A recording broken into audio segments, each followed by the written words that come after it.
Hey, you guys, this is Matt Berman. I'm the stunt coordinator and the killer in Urban Legend. And you're watching Craven Something Scary.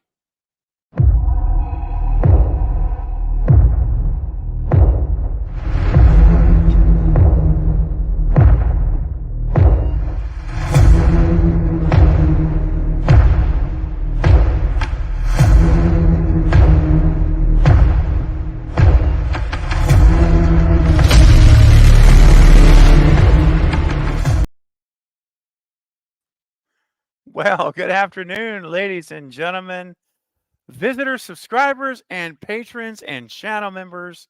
Welcome to Craven Something Scary. Excuse me, where it's all horror all the time. Well, guys, we're getting together on an unusual day and time, and because it's a very special day, we've got an amazing watch party here we're going to do, and I'm very excited, and I've been looking forward to this. The great Chuck Borden, who's been on the channel before, amazing stunt coordinator and professional for a very long time. His credits run, what, 400 deep in projects, amazing stuff. And so he is coming back to join us again. And this time, though, we're going to be watching Dr. Sleep, where he was the stunt coordinator on the film. And so we're going to get some amazing commentary and insight as we watch this movie together. All right. Now, before I bring Chuck on and we start to get ready to start the movie very shortly, I do want to also share with you guys upcoming events. A lot of you guys have asked, hey, what's coming up? It's been a busy October. What do you got going the next few weeks? So just real quickly, I want to share this with you, and then we're going to come back and I'll bring Chuck on and we'll talk about getting the movie queued up. All right. So here are some coming events stuff coming up. But you know what? We don't need to talk about future events because we've got a great event happening right now. So, ladies and gentlemen, as my voice continues to act weird, which is strange because it's been fine all day, go figure. But, ladies and gentlemen, please welcome once again to the channel the amazing. I'm not going to go on and on about how I feel about him, but a wonderfully humble and kind man and stunt coordinator, performer who's coming to spend a nice chunk of time with us today. So let's all give him thanks. Let him know how much you appreciate it in the chat. Please welcome Chuck Borden to the channel Uh, again. Hey, oh, Chuck. that was too good of. I don't know if I'm worthy of such an introduction. Thank you, thank you. Oh, Chuck, you are. Trust me, my friend. You're No, very it's my welcome. pleasure. I like I told you before. I love being here. I love sharing the stories, and and this is a special film. This was a good film, so it's gonna be fun. Yes. So awesome. And real quick, Denisha is coming in with a $2 super chat. Denisha, thank you so Hey, much. that's That's very very, cool. very, very cool, Denisha. Says, hey, Craven, can't wait to watch this for the first time. Whoa. Ooh, yes. Well, that's an extra treat, man. Well, I'm gonna ruin it by talking through it then. That's okay. Listen, I told Chuck before we went live, I said, don't worry, my folks understand how this works. Everyone's gonna have your subtitles turned on, and so as Chuck is giving commentary and insight, you guys can follow the dialogue. It's okay. So no, don't let that slow you down, Chuck, at all, please. Good, good. No, you're good. Yeah. Thank you, I'll just Denisha. like I told you earlier, I haven't seen this in a while since it came out, so this is going to be a little bit fresh for me because it's been a couple Yeah. of years, I think, since I've seen this. So this can be fun. Yes. No, Treat for this me is too. well, if it's for all of us. This is awesome. It's such a cool thing. Real quick, just want to also say hi to Danny.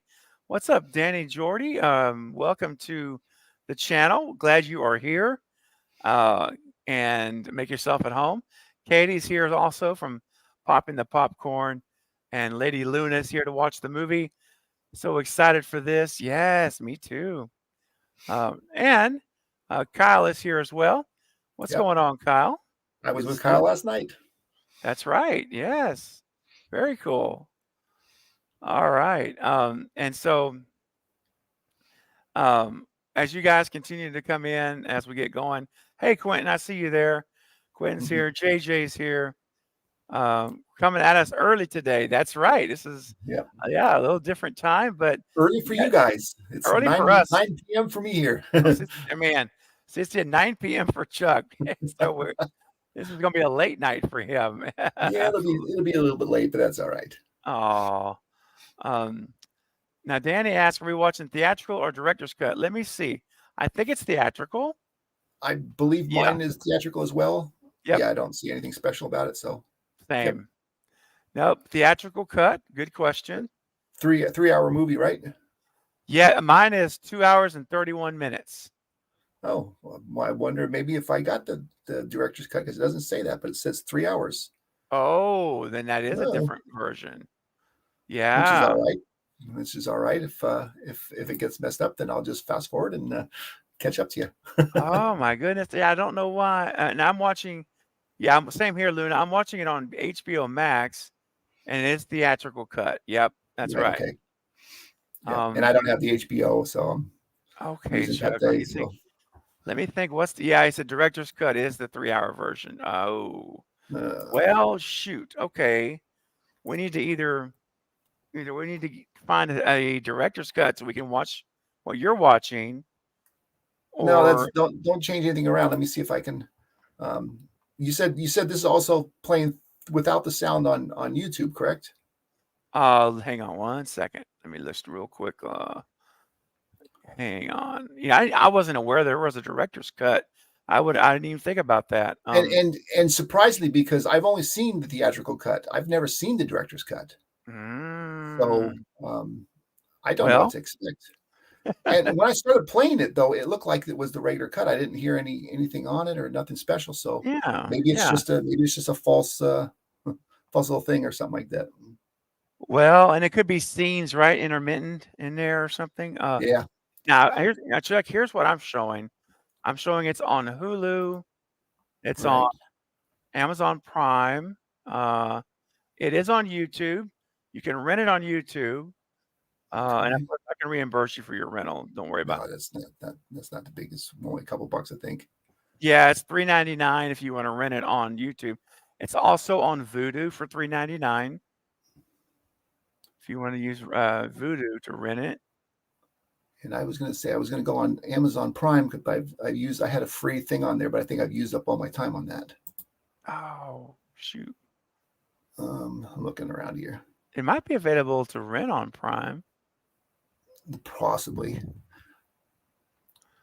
See, it's also like I said, I think this is just a handful of added scenes. If that's the case, if this is the director's cut, which it doesn't. Like I said, it doesn't. Usually, it says that, and it doesn't at all. Yeah, that is interesting. Because it just says it has all the stuff about it when it was released, blah blah blah, and normally it will give you a thing that says director's cut, and it doesn't. So maybe, like I said, maybe the timing is off. So I'm not. Yeah. Yeah, it says the director's cut is 3 hours. It restores several scenes not shown in the theatrical cut. Just looking up some information on it.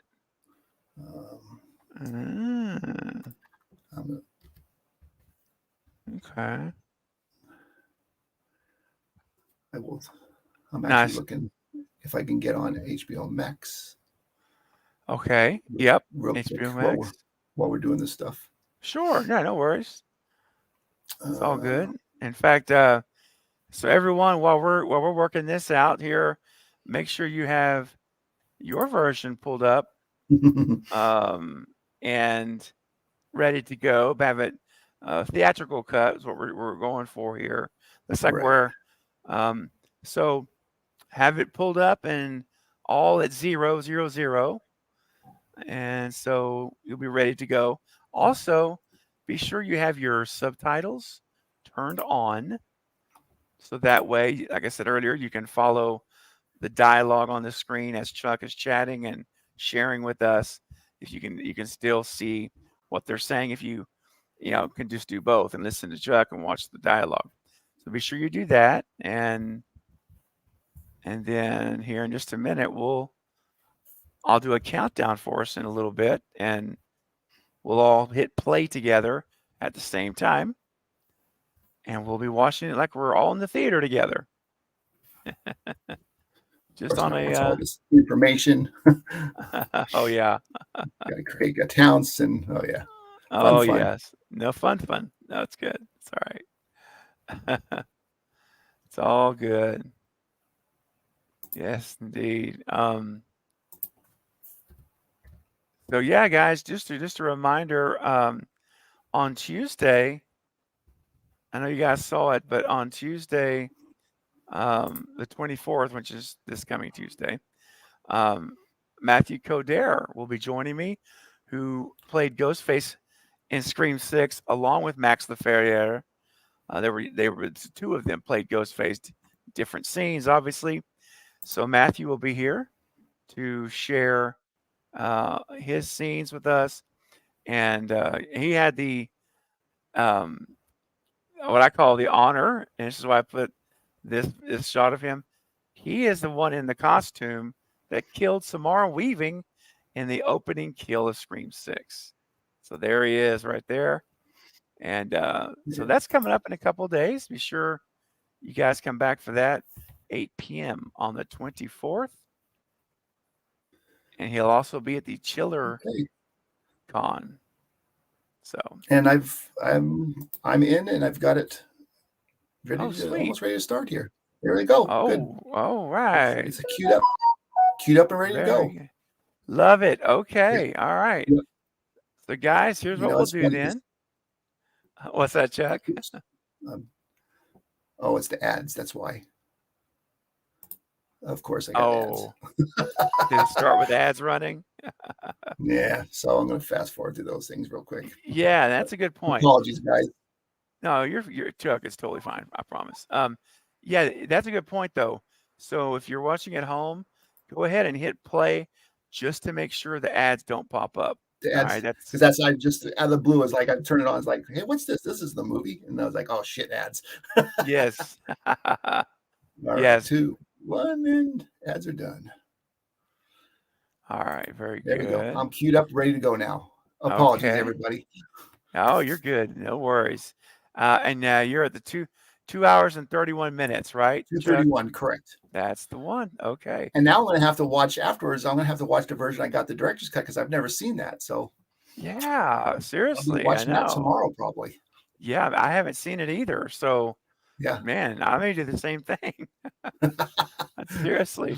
Hi, Names. What's going on? Good to see you. Got here just in time. We're about to start the movie. Yeah. So, all right, guys. It's on Amazon Prime, HBO Max. It's on Hulu. Lots of places to watch it. We're watching the theatrical cut, and you'll know that's the right cut if it's 2 hours and 31 minutes. So that's the one we're going to watch. All right. So, Chuck, you ready to get started? I am ready to go. Okay. Well, guys, here we go. I'm going to count us in from 5. And when I go, I'm going to go 5, 4, 3, 2, 1. And then I'm going to say go. When I say go, that's when we're all going to click play. All right. On go. All right. I'm excited. Let's do this thing. All right. All right. 5, 4, 3, 2, 1, go. And Chuck, I'm at 3, 4, 5, 6. Mine's 7. counting down. So yep. Okay. Mine just went out to the thing. So, and now we're on the trees. The drone shot. Yes, that's it. Okay. Yep. And which is interesting. My family came to Atlanta when we were doing this, and they happened to come to the set this day, and they're in the trees there somewhere, and they didn't make the final cut, but my wife and my daughters are both hidden in there to the left. It would have been fun for them to see it, but they got to hang out with the cast. They got treated really good, and they loved it. Had a good time. That's awesome. My dear friend Violet, I love that kid. She's so good, so talented. And this is the second time I got to work with her. I worked with her on Hill House, and we just became friends immediately. She's so cool. Oh, child actors are tough, man. They either have it or they don't. you know? Exactly. And Violet is so good. She blew us away when she got into the emotional scene. I believe it was episode 6, and she got into the emotional scene, and she was so good and so controlled. I was just like, wow, what a master. Yes. Now this is the fun bit. This is up there at Stone Mountain, up in Atlanta area. Beautiful area. You know, it's kind of a privilege. You get to work some of these really cool locations. Oh yeah, I bet. We also shot this pretty early in the show. It was one of the scenes we shot fairly early, so we were there for this. We were there for which is later on the shootout, which I won't give away too much. And there's some other stuff that's in the forest with the motorhomes and stuff like that. We all shot kind of at the same time within a couple of days, and then we moved from there back to the studio. Nice. And Rebecca again, she was one of my favorites. She was so fun. She was so cool. Such a sport with everything. We did a lot of stuff with her, and she was game, and she's like, you know, tell me what you want me to do, and she would do it, and she was so much fun. That's awesome. Danny was asking, is this the same actress that played in Megan? That was the It is. It is her. Yes. And Right. and that was a phenomenal show too. I mean, that was great. Yeah, big time. That's not creepy at all. Man. And she's getting older now too. Actually, I've got her sister, Madeline, cast in a film that I'm supposed to direct sometime next year. I'm just waiting to hear what's going on with it. Oh, that's awesome. They all were at the set on Hill House. I got to meet the whole family and stuff like that.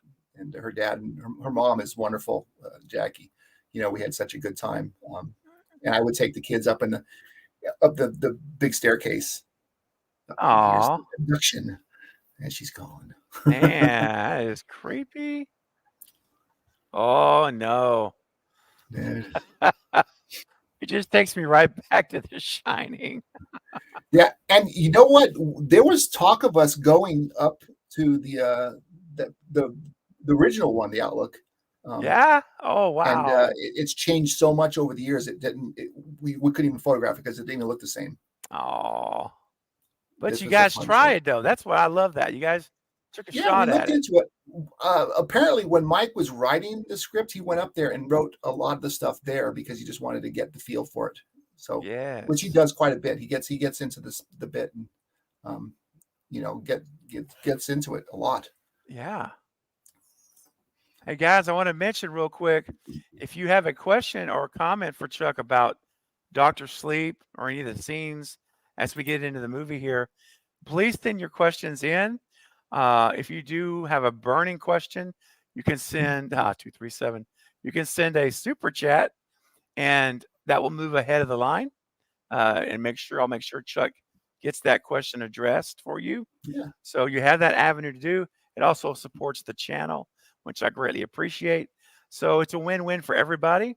But either way, do submit your questions as we're going along, and Chuck will get those answered either at that time or at the end of the movie. Appreciate you. What's kind of cool about this, that the Colorado room and stuff like that, all that stuff, we built that on stage completely. And we built it based on Warner Brothers sent us the original floor plan and the original blueprints to the set. So we had all the original stuff. It was amazing. I mean, this stuff is historic, and we had it literally in our hands. We had it up on a board and stuff, and they were building everything. It was amazing. That's great that they still had that. Yes, I mean, it was archived and stuff like that, and for them to send it to us was really cool. And the other cool thing, what they did is when we were prepping the show before we started shooting, they sent us the original cut of The Shining, and a new digitalized version, but it was the original one. And we actually watched it. The whole crew and some of the cast all got to watch it before we started shooting. That. That was really cool. And we watched it in the theater. There's a scene later on where they're in the theater. That was the theater we watched it in. Oh man. So what a great way to get into the right mindset, you know? And that was kind of the idea. It's like, let's get everybody kind of in the same kind of head frame. And it worked. And it was amazing. That's awesome. Alex is awesome too. Mm-hmm. We got to do a lot of stuff with her with the acts and stuff, and she was. I'll wait till I get to it later, but she was amazing when we do some of the spin-off stuff of The Shining in here. Mm-hmm. And this is just like the original with the kid that was in the original Danny Torrance. This was his first film. It was his intro to the movie industry, and he did such a great job. You guys did a great job on casting for sure. Oh, Mike is amazing at that. He has such a great eye of picking the right people for the right parts. It's so cool. Wow. Carl Lemley. Yes. And this is stuff that they did. I mean, there was no action and there was nothing for me to do. So while they were doing this, we were prepping for stuff on set and doing rehearsals for the stunts. So I wasn't around for a lot of this stuff. I didn't get to see this part of it. Okay. So I did get to see it on film, but I wasn't there physically like I was when we went on the stage and some of the stuff. Okay. These guys were great though. Really good stuff. Yes. Very much. Great. It's a great movie. Getting to read some of the comments bouncing back and forth between the stuff. Since I probably don't have a lot to comment on this part of it because I wasn't there, so I don't remember it. Sure. And this was we went all the way down to the beach by the Atlantic in South Carolina to shoot this stuff. Because when they were shooting this, we also did the beach stuff later on, just down the road from this. I want to say actually this might have been day one of the shoot, because we went scouting while they were shooting this. I remember going down there because we were down there for 4 days or 5 days, and we went to scout it while they were shooting this stuff on the day one, if I remember right. Okay. So South Carolina, is that where this was all pretty much filmed? It was mostly filmed in Atlanta. But obviously because of the water and the beach and stuff like that, we had the lakes, which looks like a lake, and then this was the beach. There was other shots where they're actually on the beach where they're camping. So we needed to sand the whole bit. So we just did it. We went one trip there. All the rest of it was in Atlanta. Okay.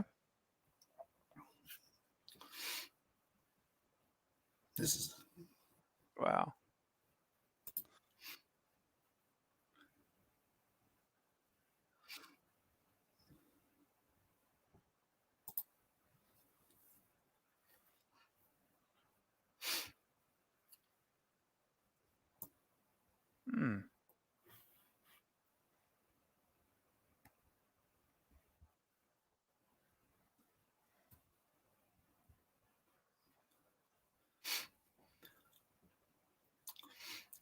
This was one of the few actual locations we got to use. There was a handful of them, but most everything we did was on stage, and we built everything from scratch, including the exterior of the hotel. We had a sound stage. It was just, and that was a sad because they spent weeks building this thing, making it snow, the whole bit, the whole front of the thing with the effects, with the fire in the windows and stuff like that.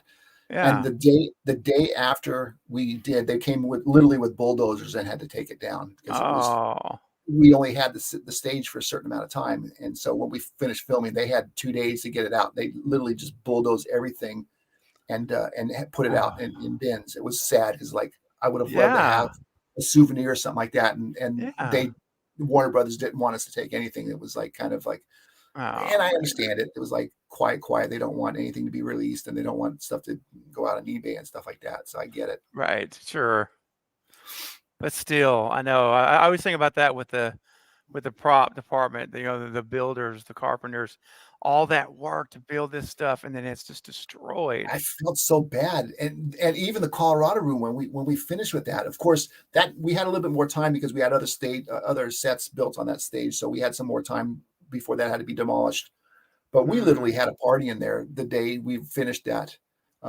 that little the 3-wheeler that you saw earlier. We were taking turns riding it around. we had the little one, and then we had a big kids version of it, and we were having some fun. Oh, I think that's somewhere I've got a funny. video of myself taking it down the stairs. I was gonna say, did anybody get any footage? I did, and I know I have it. I don't know if it's on YouTube or not. I think we kept it all quiet. Yeah. Oh man. And that little old woman. Now these parts, the maze, Yeah. this was all done in pickups. This wasn't part of the original shoot. No, now we're back to the original shoot. But that whole maze sequence that we'll play later on in the film was all done pickups later on back in Los Angeles. Wow. We just didn't have time to do it, and there was also some changes they wanted to do, so we didn't film it. And then Mike went back to LA after they already cut everything, and then reshot some of that stuff. And my buddy. So these are all on the sound stages. This is all on the sound stage. This was actually this room and stuff like that. Now this was a location, and I'm in. Actually, this is one of the spots where I made an appearance. I don't know where I'm at. I'm in here someplace, but I don't think I'm in the cut, but they may be the pool room, because he gets in a fight in there, and we had to change it a little bit because he gets in a fight with Esteban, who's one of the bad guys who I cast, one of my stunt guys. And he gets in a fight with Ewan, and Ewan's supposed to beat him in the head with one of the pool balls, like here. And he was so afraid of hitting him with it. And we had a foam one. It's like, just hit him. And even Esteban's like, hit me. And like, no, I can't do it. I'm like, right? It's all up to you. I'm somewhere back in there in the crowd, but I didn't see myself again. So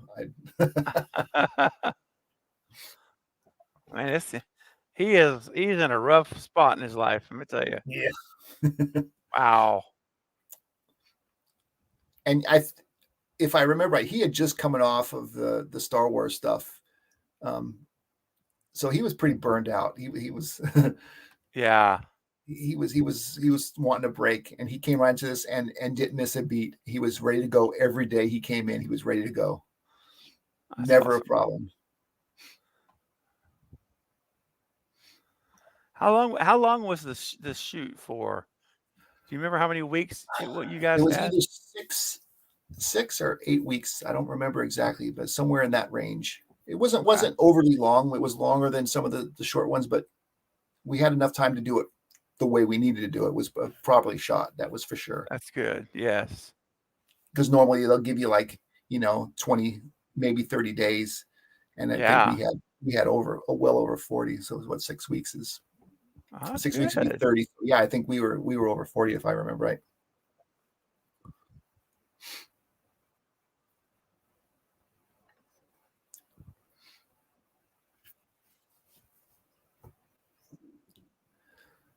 These guys are just so good. Their acting is so good. Oh, yes.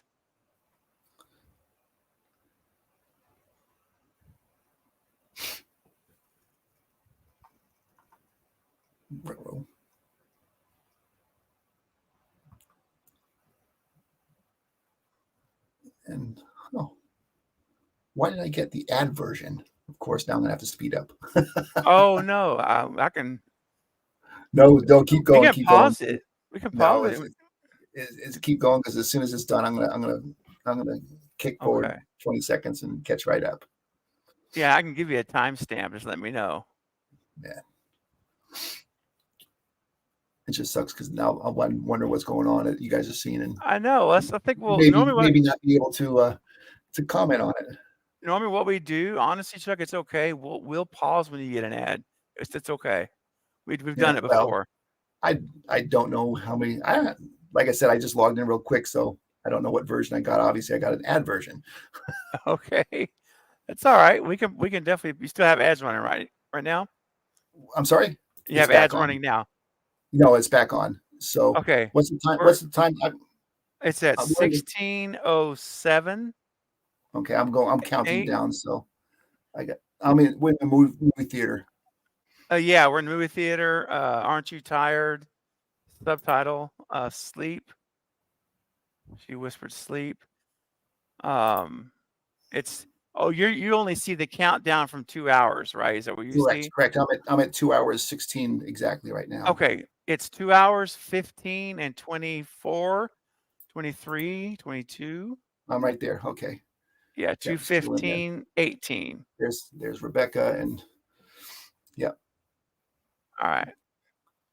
So yeah, this was cool because this is another one.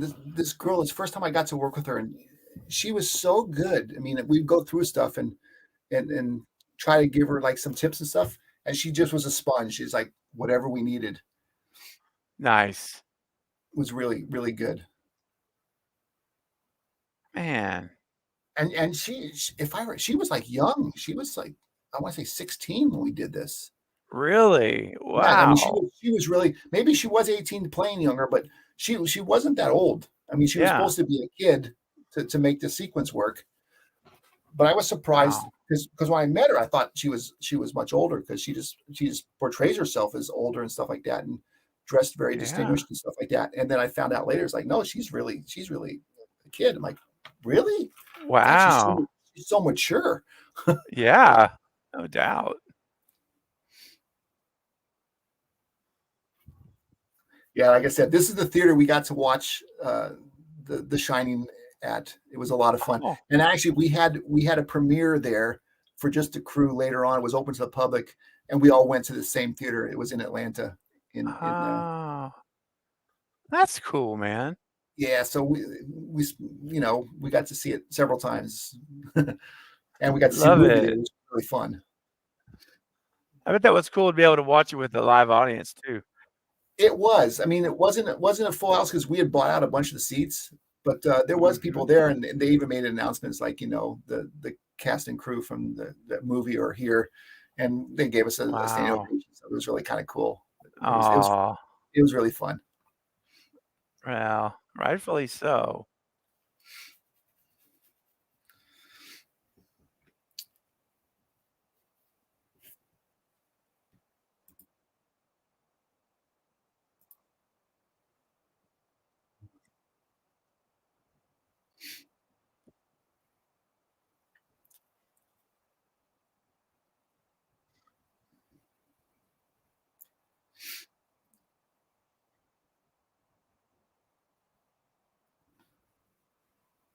The house. From what I love this. This was a beautiful house. I mean, I think it was in the process of being sold or something like that, so it was vacated. Okay. But it was a beautiful house. And this guy was really a magician. I guess he really did magic. Oh, really? He was an actor as well, but you know, Yeah. we did this sequence with another one that was inside that I had to be there. So I was fortunate enough to be there to watch some of this stuff. And Nice. then that night we had some night shots as well in front of the house when she kind of we'll wait till we get there. Yeah, yeah. Yeah, here's Man. all the knives and forks and stuff like that. It was a great effect the effects guys did with this thing. It was really, really well done. Oh, wow. That's Yeah, crazy, like isn't this. it? And then they'll Yeah. all release this. It was really, really cool.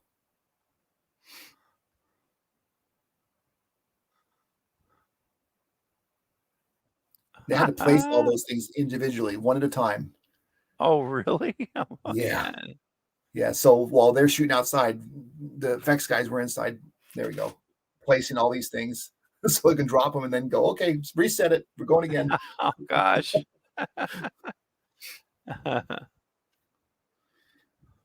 And here's with the motorhomes. This is also back in that forest, Stone Mountain and stuff like that, where Okay. we set up the camp.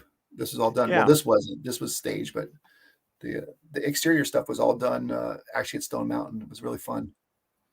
Like I Oh, said, beautiful nice. location.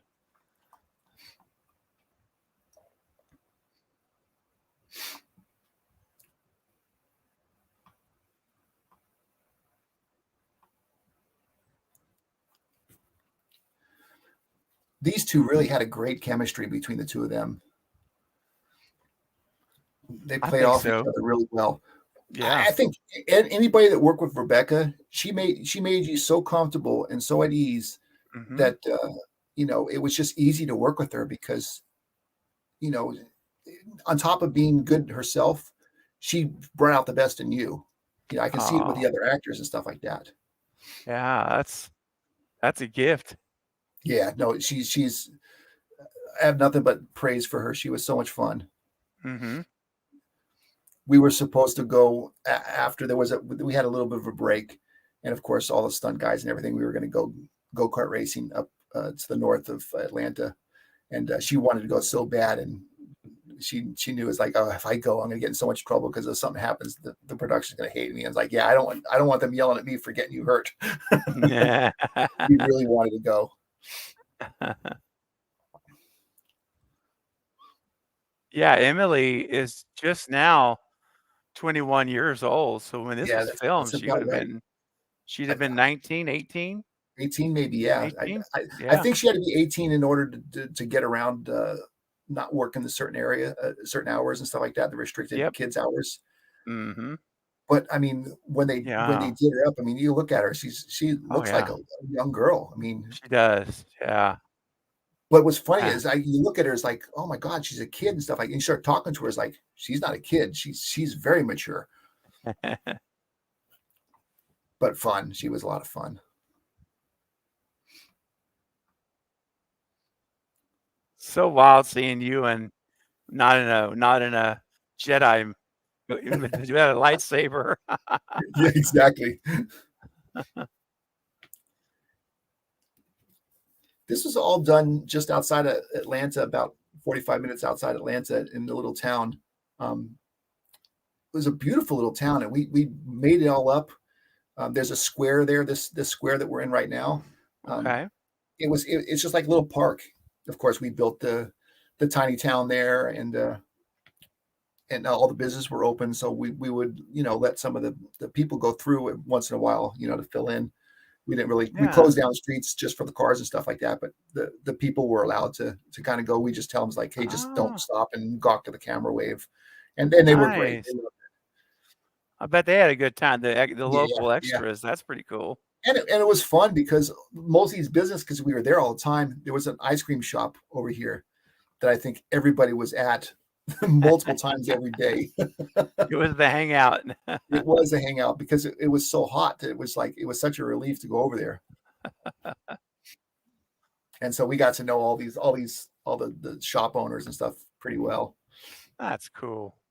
A lot of the stuff that there was clothing things and stuff like that. They closed down because obviously nobody's going to come through there for that. But Sure. some of the food places we had lunch at one day, we'd go have lunch over there, and a lot of fun. Aw. A lot of fun. Yeah.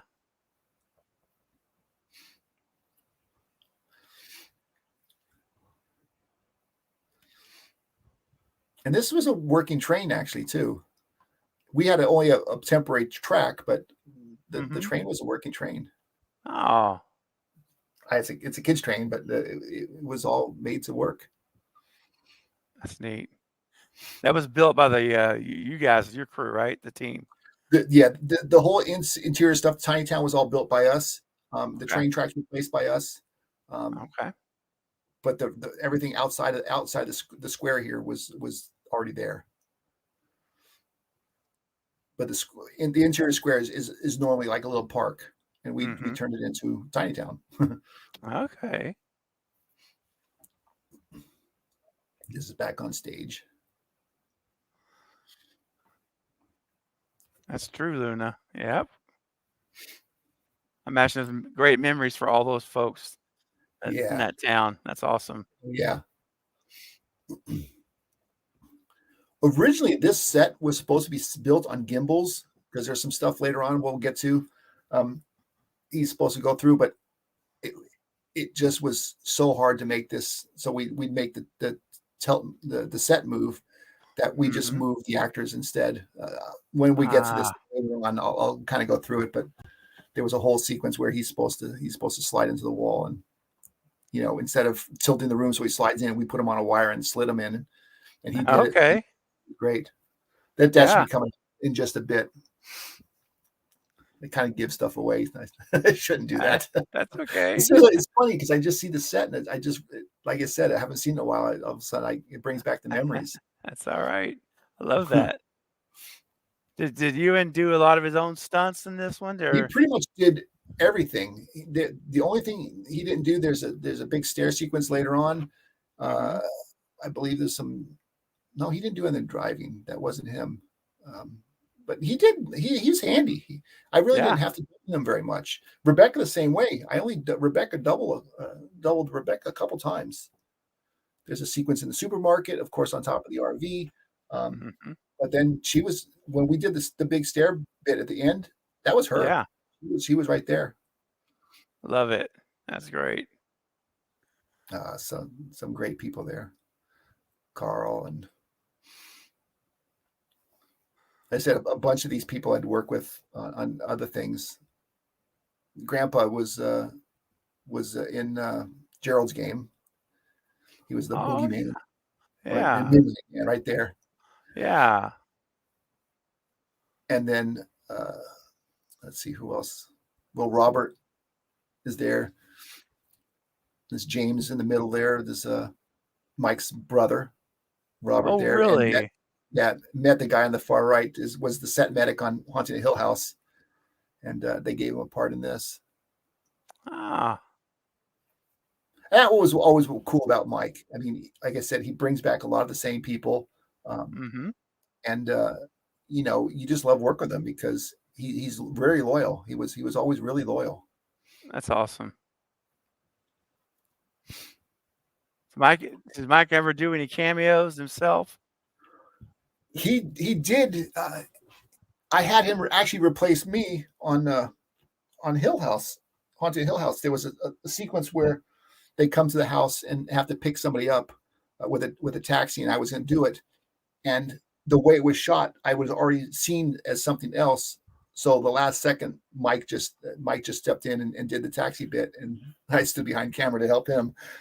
Oh, nice. He doesn't do a lot. He doesn't get in front, but he'll poke in once in a while, and he'll get his little bit. I do not believe he did anything. I don't believe he was anywhere in Dr. Sleep. I don't think he did a cameo in here. Okay. There was just so much going on. I don't think he could if he wanted to, because it was such an exhausting film for him. I bet. So I think he just wanted us to stay focused, which is probably good because it came out really nice. It did.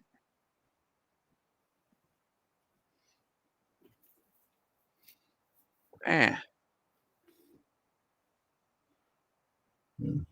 Oh my! These sequences are so hard to watch sometimes because when we did it, they were like so intense. Yeah.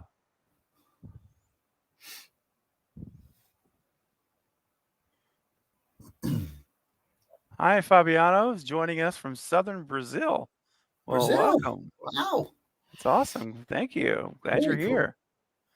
Tanisha says she's enjoying this movie. She lives an hour away from Atlanta. Well, there you go. Well, there you go. Where's she at in Atlanta? Yeah, let us know, Tanisha, if you want to share the town you're in. Because we might have been there. That's true.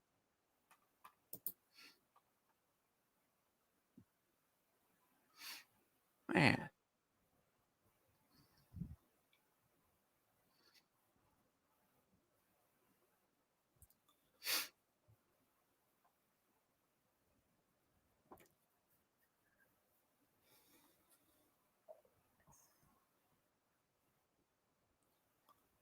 Oh.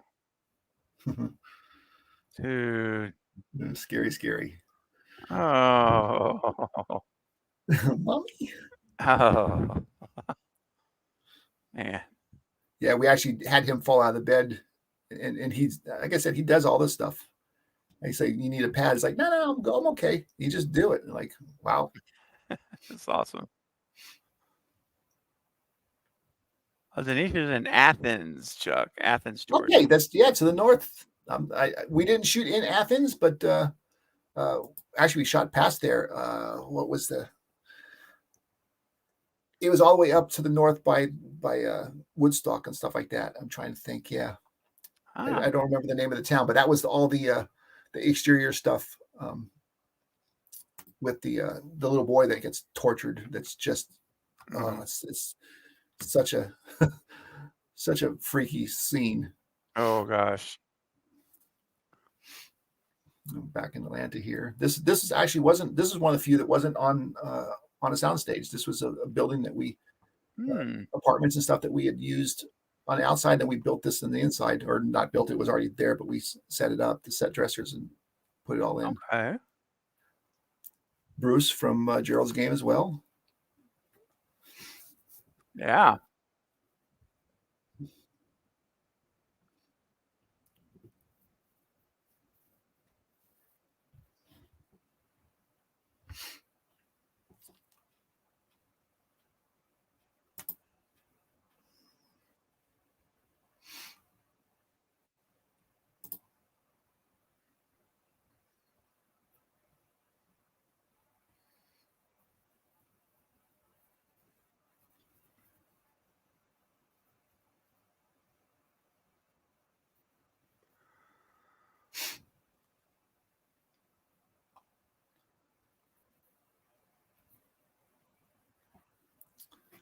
That's true.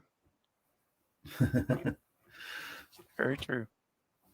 This is all the stuff that the actors did that I wasn't there for again. So was there a lot of? Oh, go ahead. This was one of those. This is one of those movies and stuff like that where a lot of times I like to go poke my head in the set just to see what's going on and say hello and stuff like that, just stay in touch. But there was so much going on for us, so many rehearsals with the wires and stuff like that. We had to.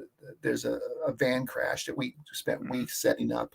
That if I wasn't needed on set, I'd have to go, deal with it because it was just so much we had to do. And, oh gosh, yes, yeah.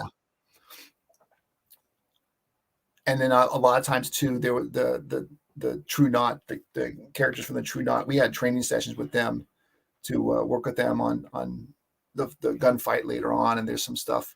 So we had to, like I said, anytime we had time, we'd go back to the offices and stuff like that. And there was a big conference room, and we just put the pads out and teach them how to do falls and stuff like that. I'm gonna have to catch up again here because another ad. Got an ad running? Okay. Yeah, it just started, so go ahead and keep going. And like I said, it's first part is almost Chuck. I mean, we can all pause it. It's not a big deal. All good, all good. And then what I'll probably do is give me the timestamp again, and I'll catch up again. Sure. Not a big deal. Not a big deal. Okay.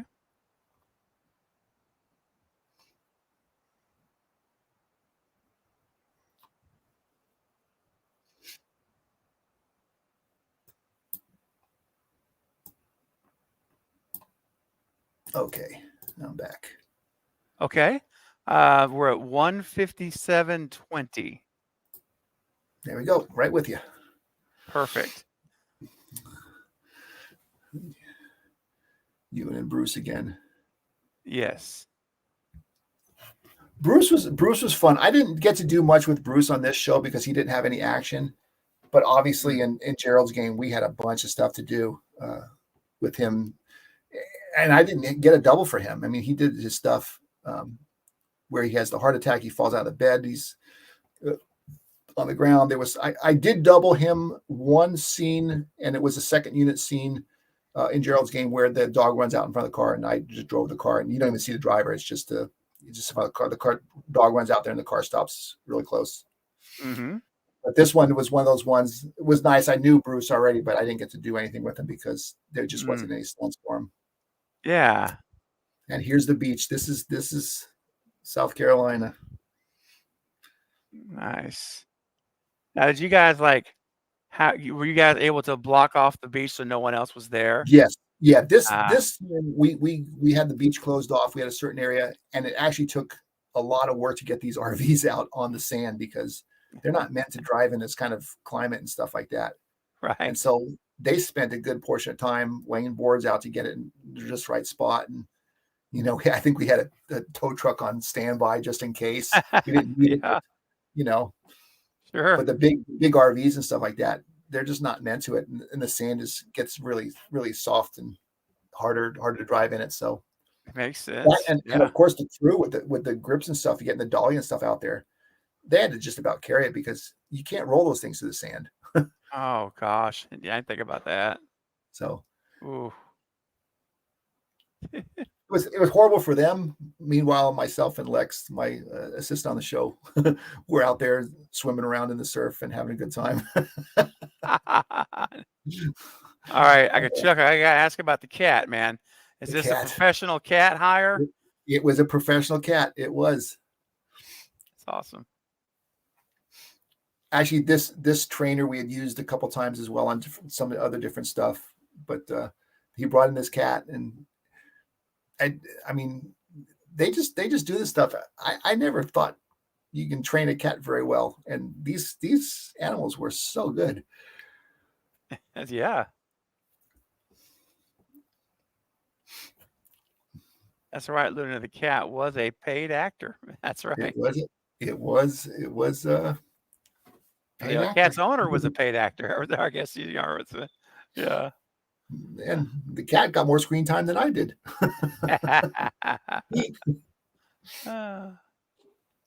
Oh. This was that same building that we did the AA meeting where he goes in. Oh yeah. This was that was why it was. They used it for several different bits, and this was part of it. This was I guess it used to be apartments or something like that, or a hotel of some sort.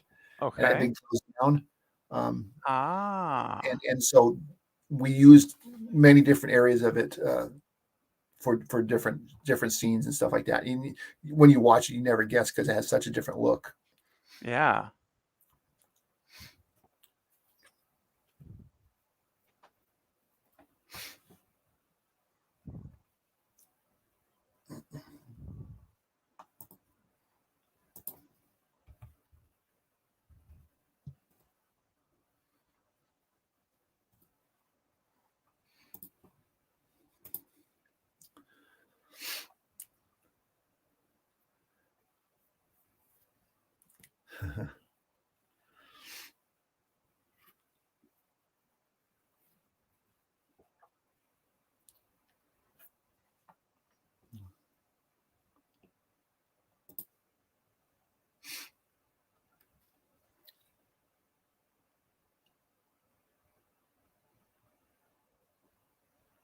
I see somebody said something. Was it? Didn't charge more than 2 packs. Talking about the cat? Yeah. For the cat. Oh, for the cat. The cat was well taken care of. I bet. And when he wasn't working on set, he was in his cage with the trainers and stuff like that. And in general, when you have animals on set, you really don't spend any time with them. The actors maybe just so they're familiar, but the one thing they don't want is everybody going up and petting them and everything else, because it just takes the animal out of its training mode. And so they like to keep them away. And then simple shots like that is you just place them in there and don't move. And back to the stage. Wow. It's amazing. Movie magic, the editing. You know? It's so cool.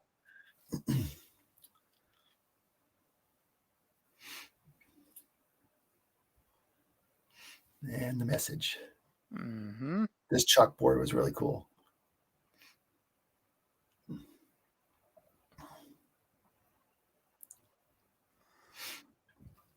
Thank you, Jason. Yeah, if you guys are here and have not hit that thumbs up button, please do so.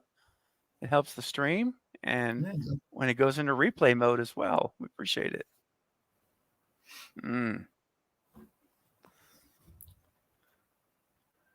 Another wonderful actress. She's gone. She did a bunch of stuff for Disney, Kylie. Ah, yeah. And she did Sulphur Springs not too long ago. With Madeline, I believe. McGraw, the Violet's sister. Oh yeah. Oh, 8 years later. Yeah. Time jump. Like I said, this is then downstairs for that for where the hospital was, or the old folks home, I guess. Mm-hmm. This is all downstairs. Hi, Raymond. Welcome to the stream. Yeah, it is. It's very underrated. I agree. Yes, it is. Raymond, if you let me know if you need a timestamp, we've still got an hour and 50 minutes to go. So still lots of time. Lots of time. Yeah. And Chuck And here, Chuck Borden, of course, the stunt coordinator. Yeah, some of the best stuff is still coming up. Yes, it is. So I would highly encourage you to watch along. Just a rare opportunity to have Chuck with us to watch the movie. Very cool. Like I said, it's kind of fun because it's been a while since I got to see it. Everybody thinks, oh, you're in the movies, you get to watch them all the time. It's like, no, most of the time I'm working, I don't get a chance. This one, I just happened to be back in Atlanta again when it came out. And so I went 3 days in a row. We went to different premieres. I went to the first premiere. I went to the premiere where we shot it at with the crew. And then some friends of mine wanted to go to another one. So 3 days in a row, I went to see this. Like, okay, I think I know the film pretty well by now. But I don't think I've seen it since then. I hadn't seen it. Yeah. So this, cool. Like I said, this is kind of a treat for me too, because it's been a while.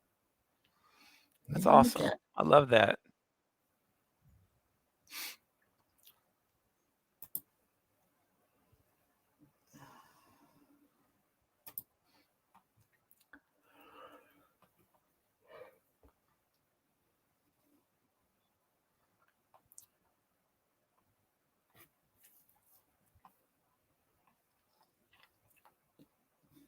I love the way the cat just didn't move.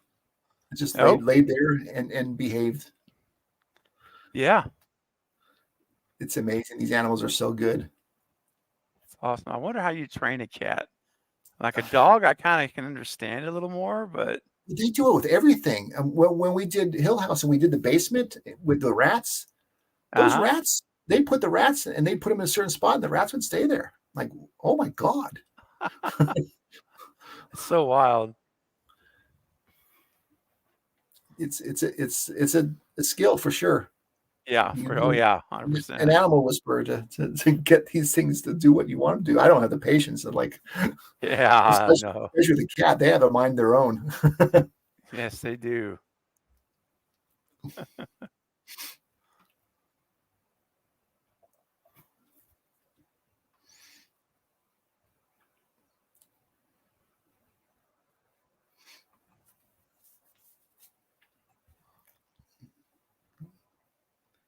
Fun scene.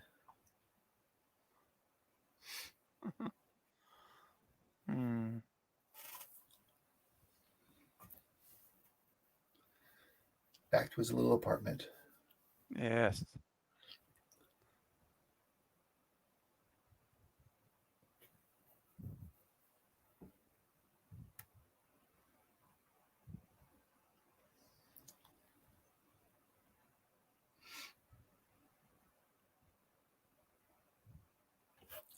And yes, it was so funny because his room and her room right here were almost next to each other on the stage because we had to build them both. And so it's like we make it look like they're miles apart doing this mental telepathy mentioning and stuff like that. And they were literally right next to each other. Back at Stone Mountain and stuff like that. This is all the forest stuff. Wow.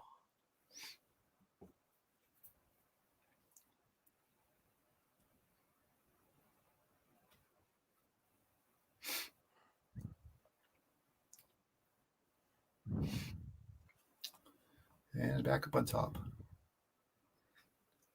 And this was challenging and stuff like that because they wanted these people all in harnesses for all this stuff, and it was just impossible to do it sometimes because everything was in the way. So out of frame behind her, there was scaffolding, and we had pads, so that way, if they were walking around and they lost their footing, they wouldn't go to the ground; they would fall. The scaffolding was just out of frame with pads on top of it. And then anytime like this, we were sitting stuff, we'd be able to clip them into the roof part here and just put a harness on them real quick underneath their clothes, so that way they're free to move around without a chance of falling off. Okay. We were really up in the air. I mean, they were on. This is the roof of the RV. We didn't cheat this. This was for real. It's amazing how you can take out that stuff, though. I always think that's Yeah, so well, wild. We hit it. I mean, we didn't even have to erase and stuff like that. We hit it, so it's just out of Wow. frame. That's And awesome. it was all on wheels. So if I had to move it real quick, we'd move it around and you know, as Yeah. needed and stuff. Okay. And then I was always like right here. I mean, anytime they were on top of this RV and stuff like that, I spent a lot of time with Rebecca on top of the RV and stuff like that because she didn't want to come down. She's like, "Well, I'm comfortable up here. Can I stay up here?" It's like, "All right, I'm going to stay up here with you, so that way nothing happens." And she just sit up there and relax and have a good time. We chat, Yeah. while they're moving the camera on the dolly and everything else, and we're moving the scaffolding around. She would just sit like it was nothing. Wow. Bring her water. So yeah, I wasn't letting them go anywhere out of my sight or out of my reach because Yeah. most of the time they did not want to be in a harness. Sometimes I had to. They would just wander around too close to the edges. I had to put them in harnesses and stuff like that. But most of the time it was just like they just want to be free. It's like, all right, I'm going to be right here. So a lot of those shots, I'm just out of frame, just within, if I needed to be.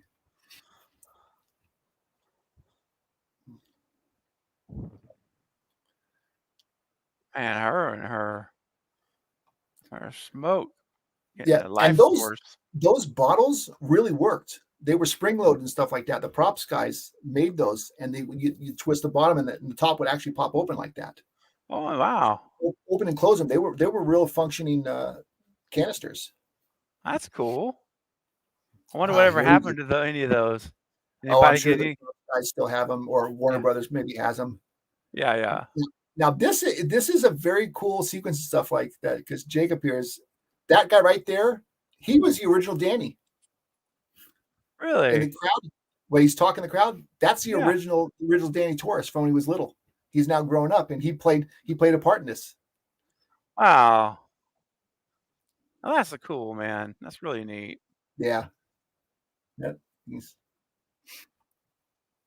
And it was funny because I mean that's all he's really done, and so nobody knew him and stuff like that. Of course, we knew because Mike could tell us on set. It's like, oh yeah, the original Danny Torrance is going to be there. Like, really? Now this bit is very cool. I think it might even be myself driving the van. Nice. Because you don't see it, and then there. Yep.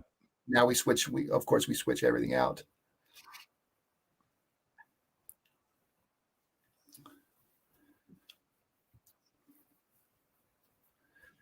Jacob here is such a good actor. He scared us so bad when they do later on when they capture him and stuff like that. He was so into character. Yeah. He gave us all the chills and stuff like that. His performance, you'll see it in just a little bit after this. Mm-hmm. He's so good.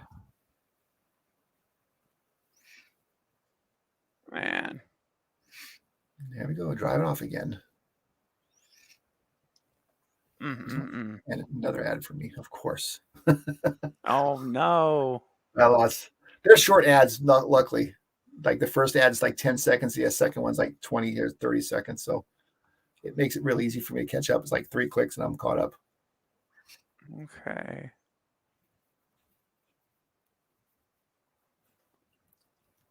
Just wondering if there was a shot actually that I put together, a splinter unit, a drone shot of the cars going into the factory. That'll be coming up pretty quick as well. Okay. Right now they're tying the kid up. Oh, so then they maybe already I missed it. Bummer. Okay, so you ready for a timestamp, or is this still ads? No. I'm there. I'm at the tying up now, but I think I'm one click away. Okay, I'm at 141:10. 10. Now I'm with you. Yep, that was a couple clicks away. Yeah, this is the part I was saying. It's like he was so good. He was screaming so much. You really think he was being tortured. Even Rebecca Yes. comments like, "God, you're making it hard for me to do this because I just I feel like I'm hurting you." Yeah. Oh. This is another one. It was my second film with Jacob, Ah, and so he was he's just a champ. wow.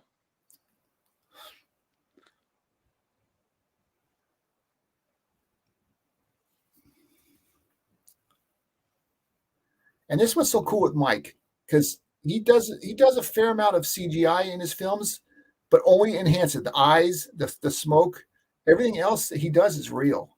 You know, Yeah. he doesn't overload it with CGI. He does a good job with it, but it's all enhanced. It's the way computers were meant to be in films. Yes. Agreed, man. Little bits perfect, Yep, yep. but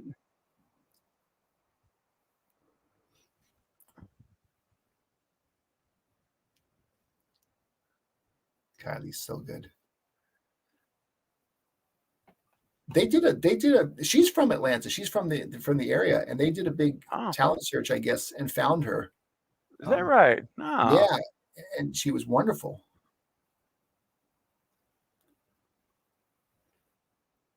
Oh, man. That's rough, man. Yeah, and the whole idea is they can't kill him right away. The more they torture him, the more steam they get out of him. And Yes. so he was just going and going and going, and even Kylie here is like she was just get going. Here's when Ewan falls out of the bed, and I believe this is the bit where the room is supposed to tilt. The good old red room. There you go. This was the whole thing that they wanted to make the room on a gimbal in Tilton, and I nixed it and said we can do this. Let's do this, and we put Ewan in a harness. I don't think I think it's here because he crashes into this wall later, Okay.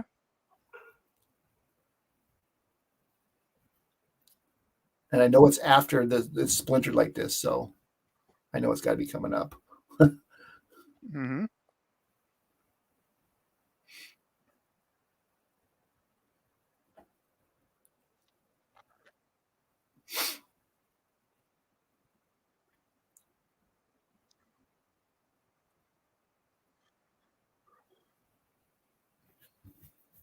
Mm.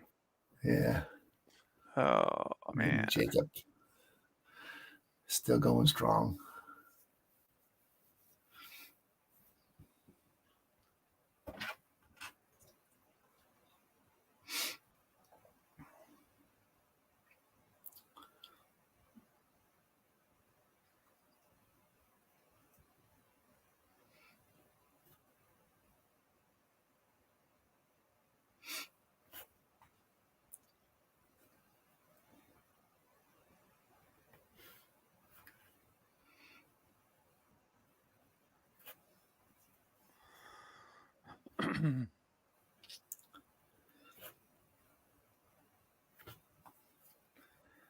And he's gone.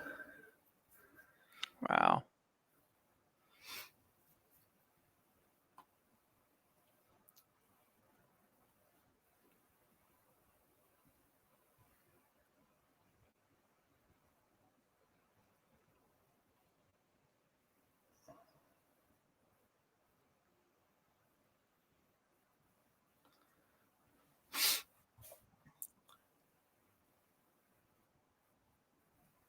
Yeah, we had some fun in this room later on too, with when it's supposed to be her bedroom and stuff like that. Later on, Rose the Hat goes to visit her, and we had a whole gag bit in there that Mm-hmm.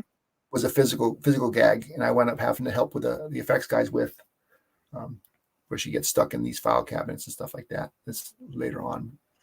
This is really fun. Nice. That's really fun. Yeah.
Oh boy.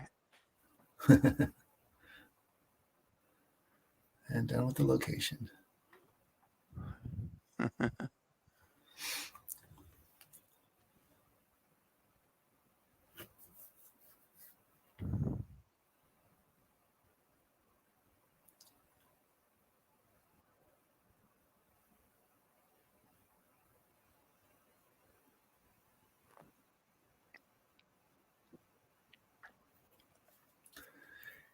And what was fun is these doorways and stuff like that. Most of those hallways connected to another set. In case we got over the camera, they wanted to see down it. There was some of them would just had like this door. I think there was just a wall there, but the second one, or the first one, original one, that hallway led down to something else. So, if we actually got into it and there was talk about us using it, which I don't think we ever did, they could look down it and it would work because it was a hallway experience. Yeah, that makes sense. I mean, yes, you're prepared for it, you know? Well, and that was it. And that's what Mike's great with that. And he loves wild walls and stuff like that. And a wild wall is when we build a set, the walls actually can be moved. They can be unconnected, and we can move them out to get the camera in there. Okay.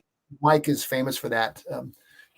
This particular play was a real house, but a lot of the sets, all those walls are movable. They can be detached and yanked out of the way or rolled out of the way, depending on what it was. And most of the ones, because we were in such tight quarters, we had them just on chains and we just lift them straight up. We get the camera in there, we shoot it, and then we drop back down, connect it, and it looks, you never know that the wall was detachable. No, not at all.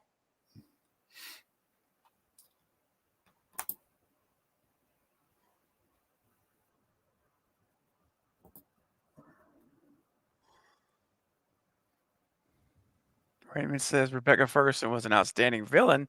She was intimidating and relentless. Very true.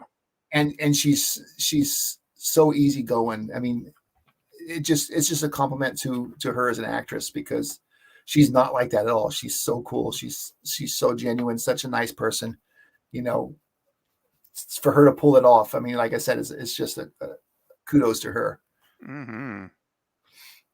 Yes.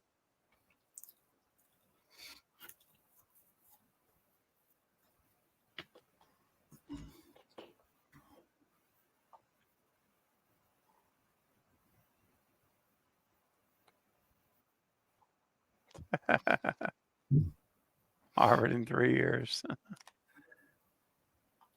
He was a lot of fun too. I did get to work with him because he has a sequence later on. Yeah, I like his. I don't know if maybe presence is the right word or something. Like some actors, you get a good feel from them. They have an aura around them that really works. It does. Back to Jacob in the van.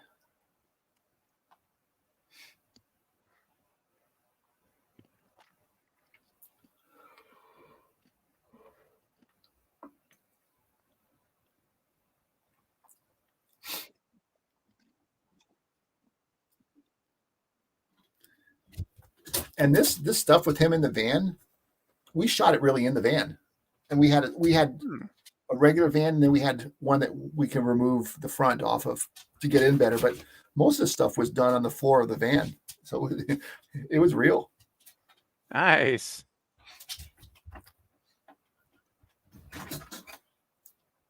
Oh, I see. Is that a doggy behind you or a kitty cat, Chuck? That's my dog. That's my buddy. Aww. Yeah. Oh. He's my boy. Oh, here's the aerial shot. This is one of the shots that I got to shoot with a drone. Nice. While they were shooting some stuff, we went up back to where we killed the boy at night, and I put my stunt guys in it, just like driving them and stuff like that. And we shot this with a drone. So it was a treat for me, because Mike doesn't give people. He shoots everything. He doesn't like to farm it out. He wants to be in charge of everything.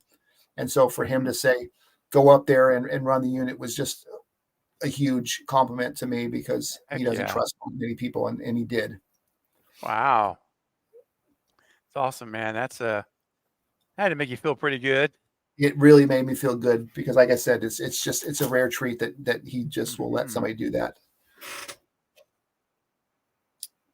Now this was a cool set, because this is a lot of green screen. We had her in a harness and a whole gimbal thing that rotated, that she was in, and she did it. I mean, she really did it. Mhm. I mean, she was in a harness, so she wasn't going anywhere, but she performed it. She sold it out. She did a great job. Yeah. And this sequence is one of the few sequences where I actually had a double for Rebecca. And you'll Okay. see when it comes up.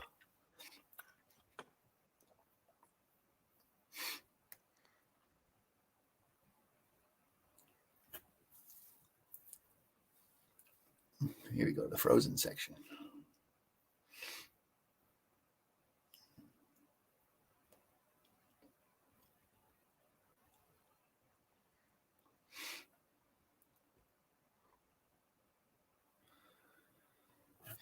And here it comes.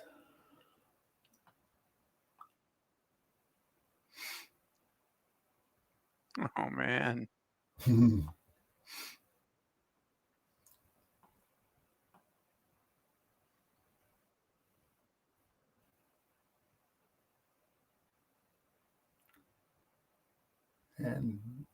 bam. Oh. That was Casey. We yanked her hard to the ground. And then this is Oh Rebecca. wow. That was Rebecca there. Okay. Rebecca slid on the ground, but the fall from the thing with the glass breaking, which the glass breaking and the stunt were two separate shots we combined later, because we didn't want Okay. that stuff flying in her. It was real glass, so we didn't want it flying in the double's face. Mhm. So we had to do it separately. But then once she was on the ground, we pulled Rebecca. She's like, "Well, I want to do this." I'm like, "All right, let's go." And we were pulling around on the ground. It was fun. Nice.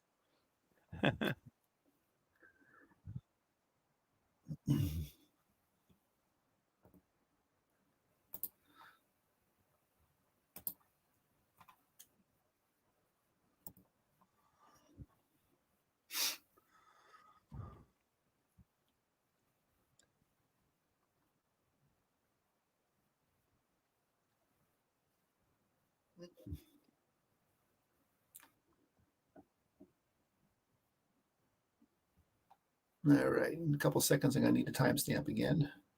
Okay. Okay, I'm back in.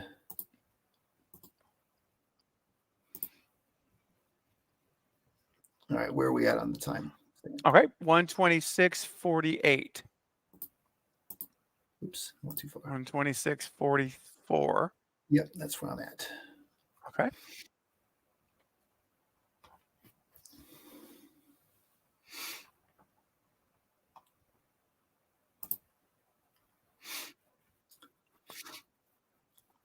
All this stuff's back at Stone Mountain again.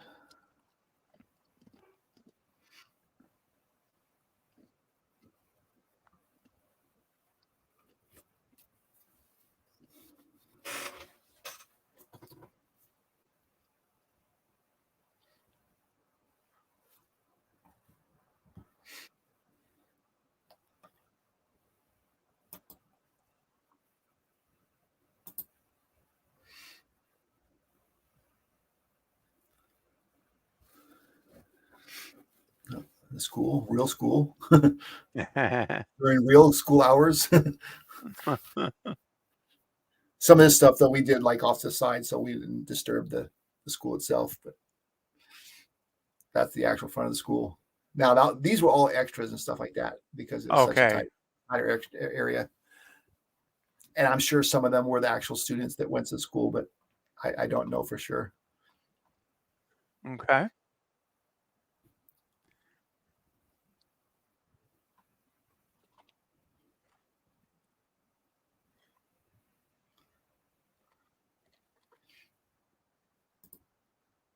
I gotta try to remember the name of this little town. It was a fun, cool little town, and it's just outside of Atlanta. You would never guess because it's like small town USA next to Atlanta. Yeah. It was a good, like I said, it was 45 minutes outside of town to the east, but there's the train running. That's right.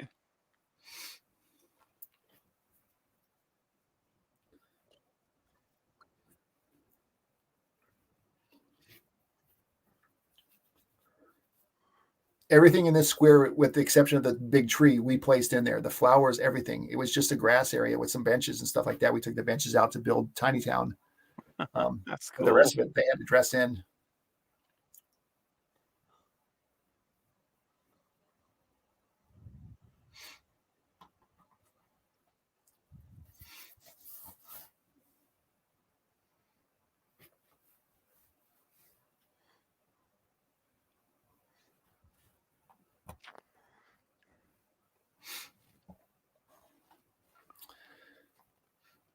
Yes, this is one of the benches that was actually still there. Very cool. And if I remember right, one of the angles and stuff like that, the ice cream, our ice cream shop was right across the street. They're out of focus. Oh, really? Oh, man. Yeah.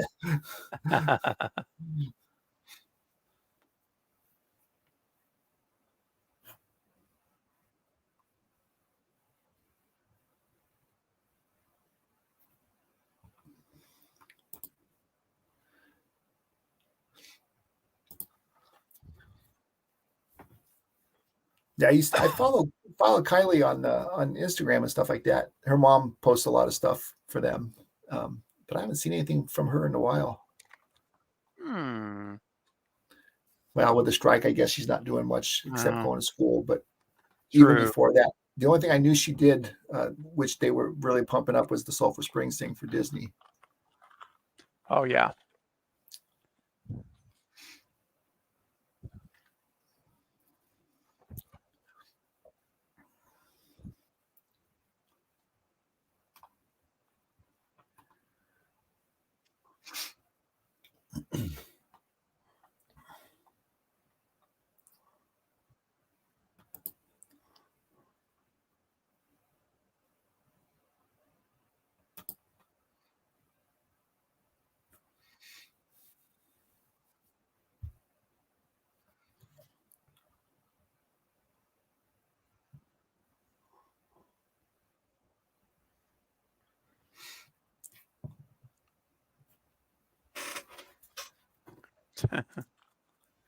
I said it would have been really fun to have some of the pieces from this set, a prop or like the paper or something like that. It would have been fun just to have it as a memento. It's one of the few shows they didn't.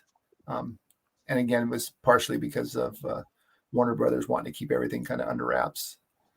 So everything had to be turned in, everything had to be accounted for. And like I said, understandable because they don't want stuff getting out. But it would have been fun just to show, I have this. Yeah, absolutely.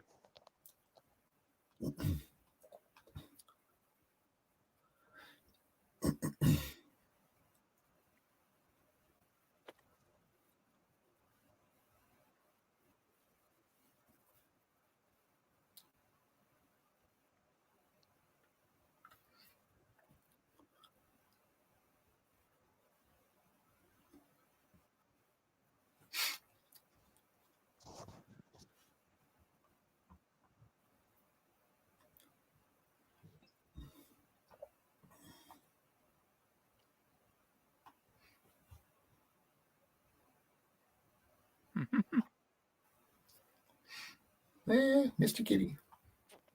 And that was one of the few times when you look at the cat, it looks when he's on the desk, it looks off to the trainer. Yeah. But normally they're really good about not giving it stuff away. And that was one of the few times I can see it's like, oh yeah, the trainer was right there. It's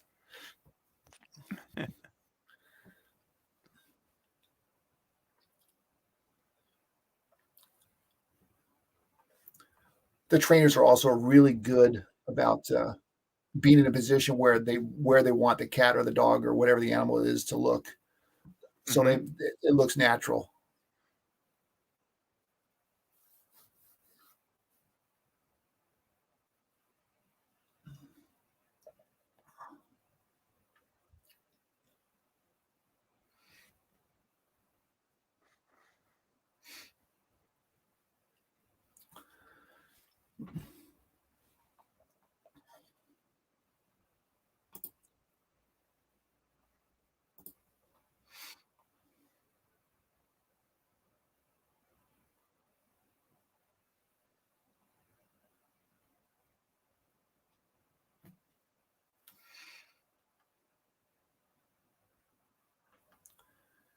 I love the way these are shot because it's a dark scene, but there's just enough light to that you don't have to strain to see what's going on.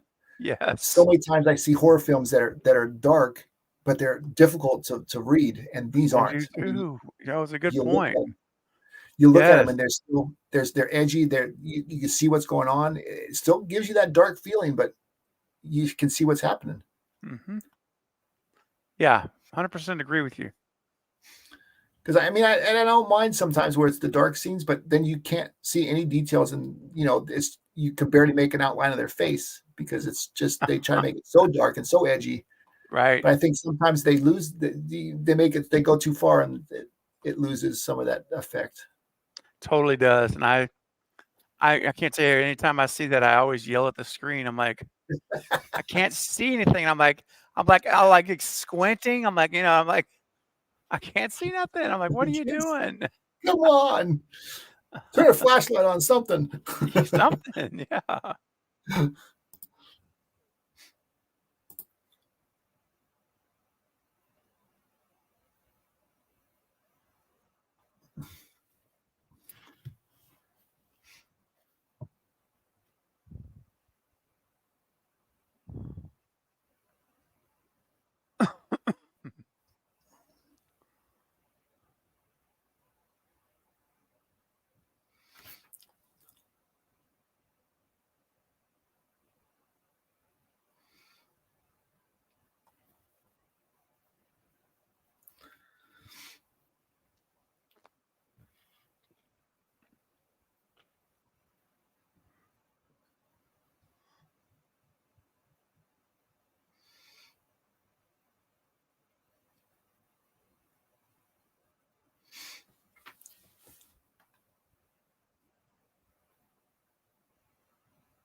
This is actually lead up to when she gets visited by Rose the Hat.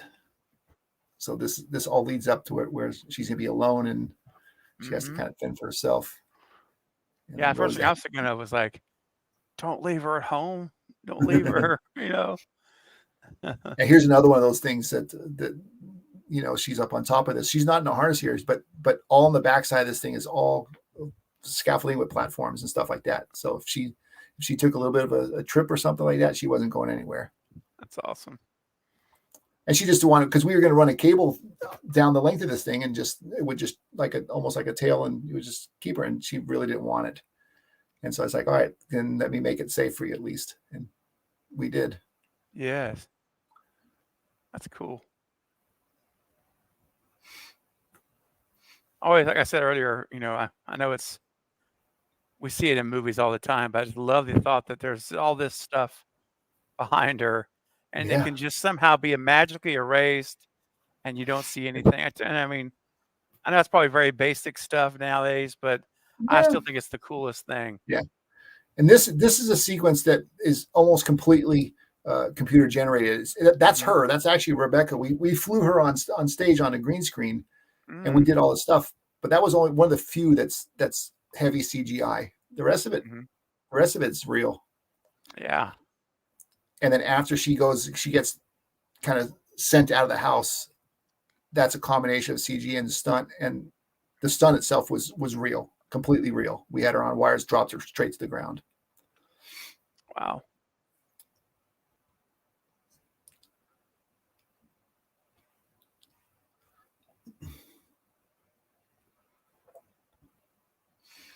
And then she's coming into the house.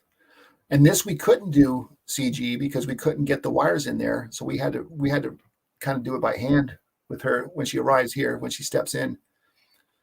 We had to figure a way to get her up in the air so she can step into this, and she did a great job.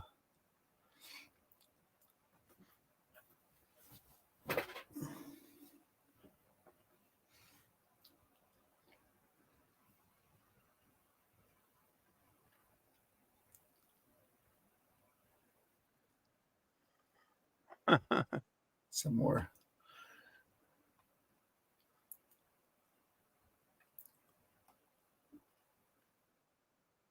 This is another one of those sequences where we had her on wires and stuff like that on the green screen, and they added all this stuff in.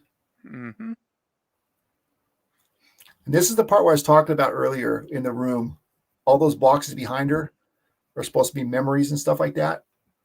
Oh. And we had built this kind of semi-wall of these boxes. Mm-hmm. And I'm actually behind the boxes when there's a bit where she goes to get a file and she gets stuck. And it was me that was manipulating the file.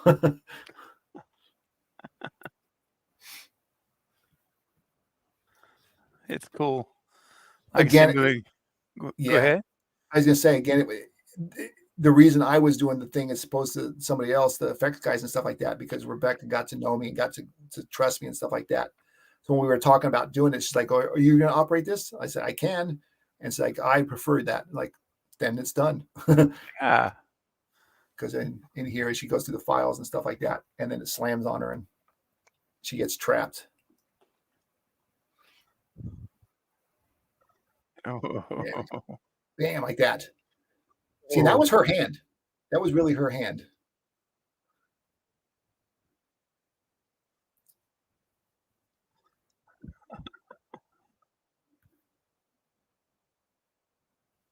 Man. Spooky, huh? Very. Very.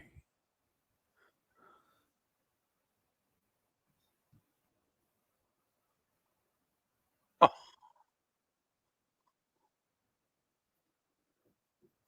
Wow.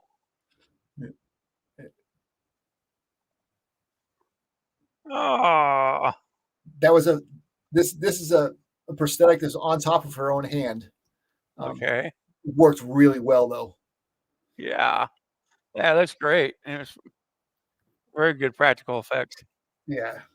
Bob Kurtzman is amazing. He did all Bob Kurtzman did it. Bob Kurtzman did this. And an amazing guy. Yeah. Okay, and then here comes the stunt where she gets sent back to her trailer. And this is CG up until she gets to the top of the RV, and then it's real. Like there, boom. That was real. I mean, that was a stunt double getting launched off the top of the RV to the ground. And we did it as a one taker. We did it completely one. Ooh. It just worked out so good. It was actually nominated for a Taurus Stunt Award, and then it got booted out. And it was funny because they really anti CG and stuff like that. And I sent them the live footage from the behind the scenes, and then they didn't accept it and they gave the award to a CG. Are you serious? Yeah, it's politics, and it is politics, Chuck. I didn't care because I'm not in the business to win awards. I'm in the business to make movies and make it enjoyable. So it didn't bother me. A lot of people was like, "Oh, are you pissed off?" I'm like, "Why? I'm going to get a trophy that's going to sit on a shelf and collect dust." True, to me, it doesn't. You know, as long as they're happy with it and they call me back for the next job, then that's what makes me happy. Hey, well, that's a good point. That's a good perspective. You kind of have to be. You kind of shrug it off, and you got to move on.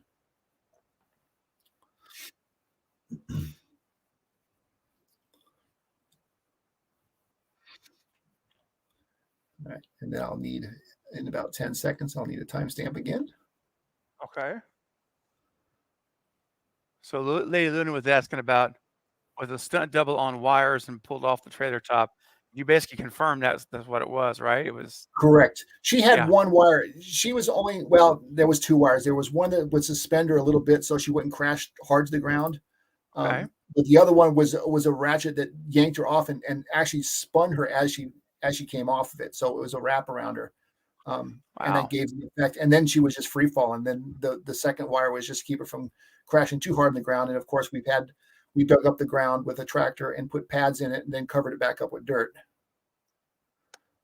Okay, so Man. where are we at time wise? Yes, sir. Right now, 109.44.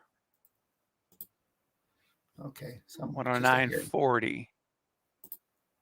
I'll be just a hair behind you then. Says I'm at 42 was when you said that. So Okay, right now 109.31.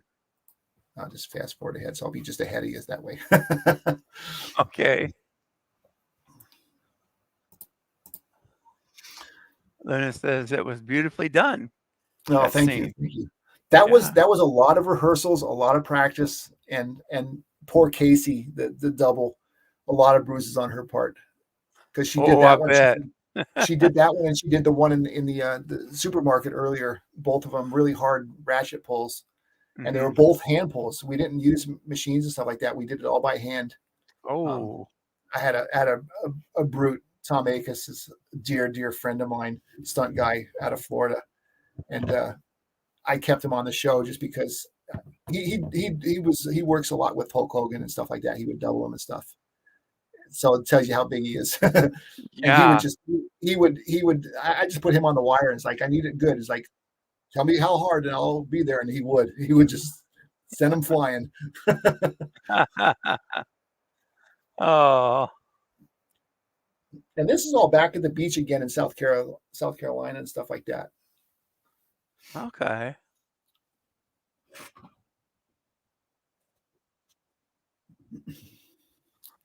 Mercy. And back on stage. Yes. It's crazy how fast the cuts go, and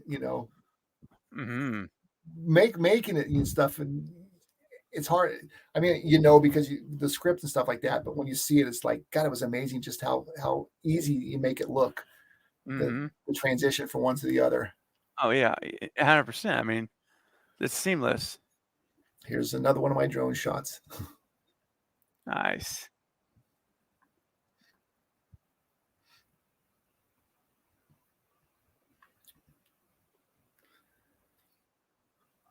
I want to say too, this is one of the few films that Mike wanted to use a drone on, because he's usually not a big. He doesn't use those long wide shots, but it fit because of the Shining. The original one had some aerial shots, which weren't drones then; they were helicopter. But yeah, it had that feel. So Mike kept the feel of it. It's great. And it says the stunts are phenomenal. It looks so realistic. Such a treat to have you here today for this. Thank you. That's my job is to make this stuff, seamless. And, it's not about making the stunt look, overly crazy or anything else. It's about making it, enhancing the film. Absolutely, man. It's masterfully done. Thank you. You're welcome, man. Lots of help. Can't take credit for all of it. I had a crew of people that work with me, so hats off to them. They made it. I just tell them what I wanted and they made it happen. Well, it's an awesome thing, and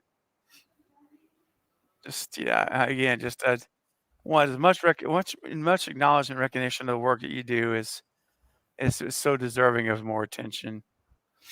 Yeah, it really is. I love it. So doing stuff like this makes it fun, because it's not often I get to share stuff like this. And of course, if you go to the movie theater and you watch it, nobody wants you talking. It's like, stop saying. It's like, right. Really cool. Yes. That's true. It's hard. And of course, I'm a critic too. It's like I go through, it's like, oh, that was really bad, or that wasn't very good. And they're like, shut up.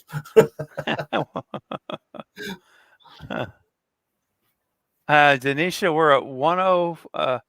Timestamp is 1:26:25. If you're needing a timestamp of if you're counting down, it's at 1:05:25 22. Yeah.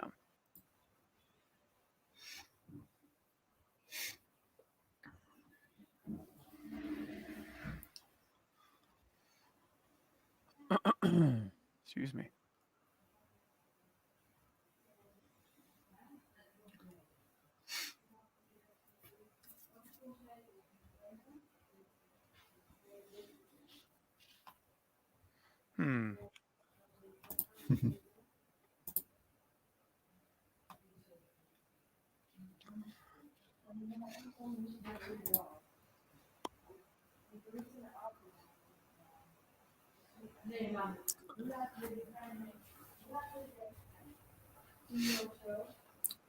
Back of the old factory, the ethanol plant. This was actually was a big thing way back in the day, and it's still there. It's just closed down, ruins.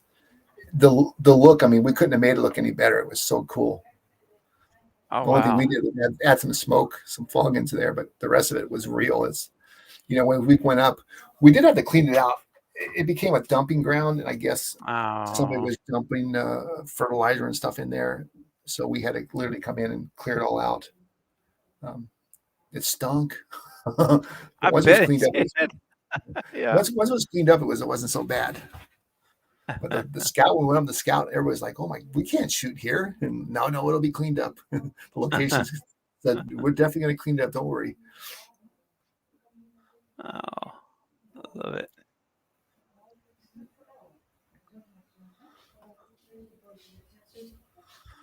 Come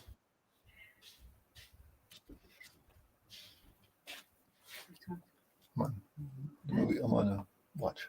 Okay, but Lily's got to go to school now because she has an exam, tomorrow. So you cannot Sorry. Please stop. Oh, you're good. Yeah, I got visitors coming to visit me. Oh, go right ahead. My wife and my daughter. Aw. Look, man, we can pause the movie if you want, or you can. No. Not a problem. Good night.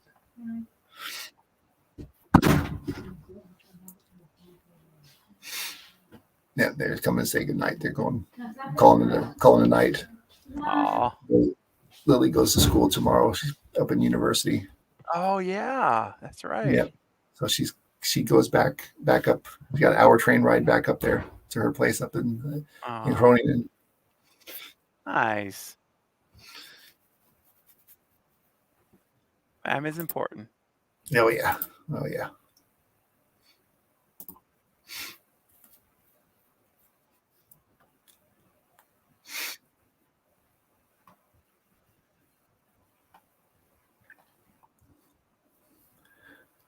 The poor set dressers on this stuff. We had to dig a bunch of holes, and it was all hard ground, so we had to really pick it hard to loosen it up so the actors can not look like they're struggling. And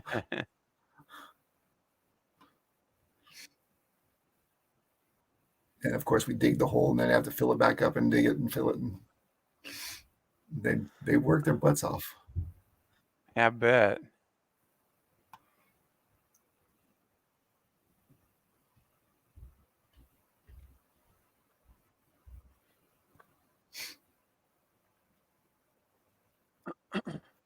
And the Discovery.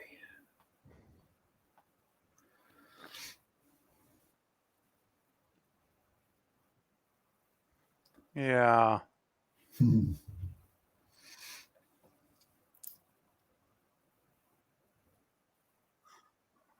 Bro. Another kudos to Bob. A great mask that looked just right. Mm-hmm.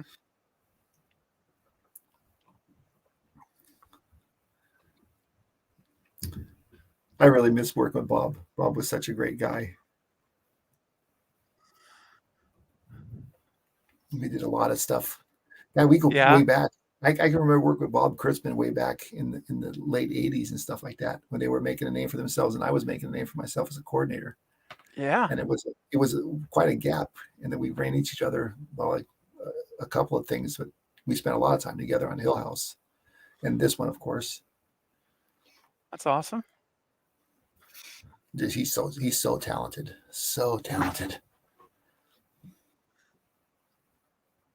Think you might be able to get him for your movie you're directing next year? I would love to.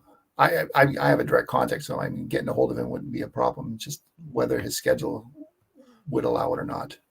Sure.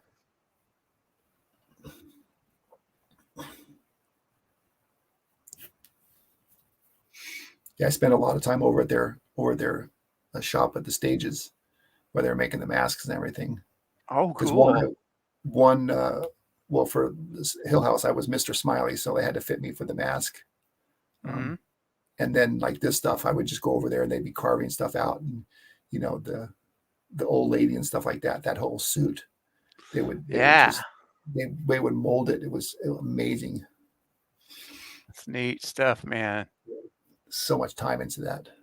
Oh gosh, can only imagine. Oh, here's a fun little bit.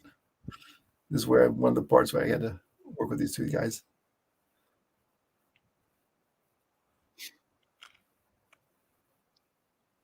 Oh.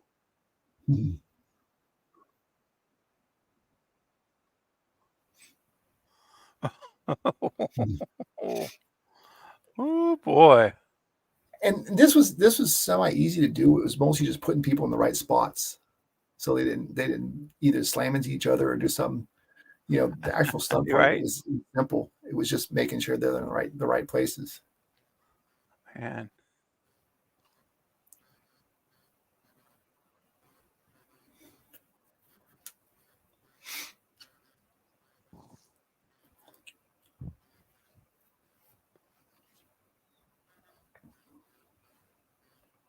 I had forgotten how much we used this house. Mm-hmm. I knew we were there for a bit, but I forgot all about us, how long we were there, and how much is in the film.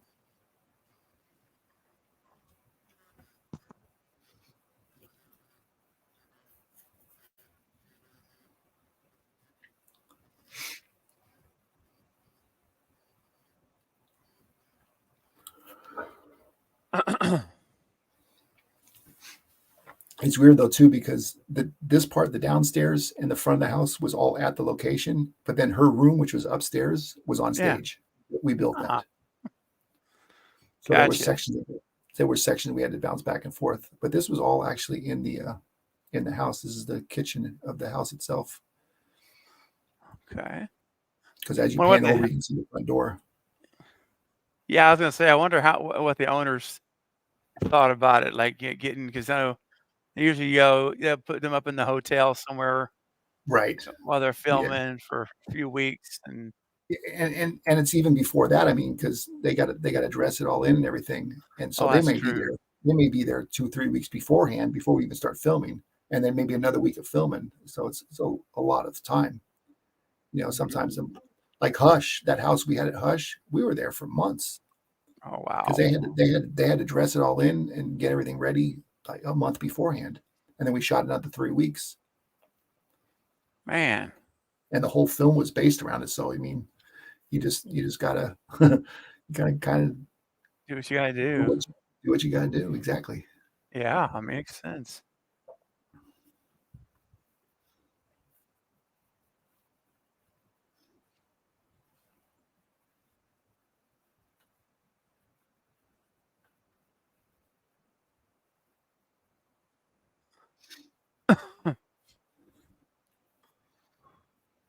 Hey Chuck, just FYI, I'm going to be off camera for just a little bit, but I'm here.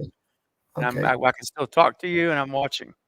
Perfect. Okay, because I'll need in about 5 seconds. I'll need a code again, or I mean a timestamp. Sure, no problem. Yeah, I'm right here. Just my other just little can't see me, but it'll be just for a little bit. Let me know where we're at time stamp. Right now we're at 55:50, 55:49. Okay, I'm right with you then. Okay, great. Oh, these were fun shots. This is all in the park. That's cool. And had that's just the right amount of fog too, right? Had the fog machines. We added this. Yeah, we had to put this in, and when the wind would kick up, it would just clear this out, and we couldn't keep it in fast enough. It was really tough on the effects guys. Mm-hmm. I bet. I think this day in particular was pretty good because it wasn't so bad.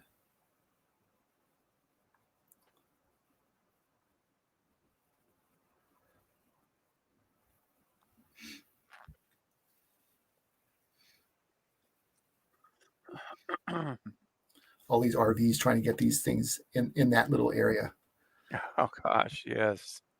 because these roads aren't made for those big trucks. That this is off the beaten path, so to say. Mm-hmm.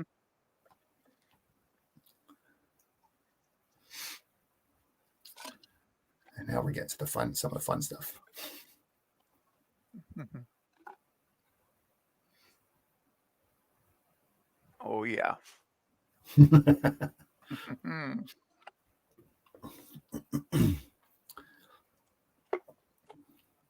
Like I said, for a lot of this stuff, I had all the True Knot people. We had them for like a week just to work with them on their movements and their falls, and how to Okay. handle them. We actually took all of them with us to a gun range up in Atlanta to teach them how to fire weapons for real. And we were at the gun range so they could really do it. And then of course then we'd show them with the blanks. But you Yeah. know, in the safety of a firing range, we can actually show them how it works and they can feel what it's really like. I think it helped them a lot. Yes, I bet.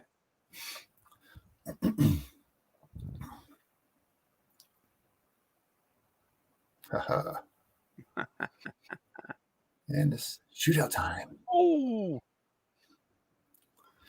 Yep, the big shootout.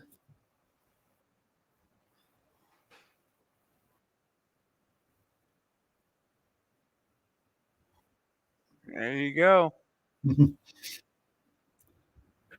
And this is all them. This is all the actors. They did all this stuff.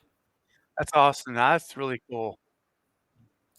And really, the only one of them that had any kind of training was Met right there. He was the only one that had any kind of training whatsoever. And the rest of them were just actors that never did stunts before in their life. So we took them one step at a time. That's great. They did a good job. That's right. Yeah.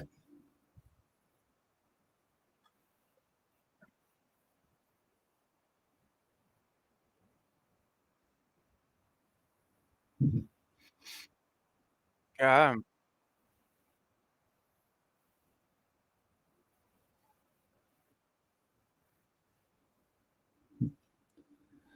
One by one, they're going down. Oh. And that's why a lot of these things you'll see them on either on a knee or they're down low because they just were afraid to fall. And so even if I patted them up, it's like, all right, let's cheat this down. So they would either trip or something like that, be down, then get shot to make Okay. it easier on them so they can give the performance they needed to without, Yeah. sometimes when you have to do the fall and stuff like that from a thing and you start looking back where you're supposed to be at and, putting your hand down or whatever, and it doesn't look real. Yeah. Oh, come on now. Bro. No more bullets. Yeah. You gotta check that before you approach.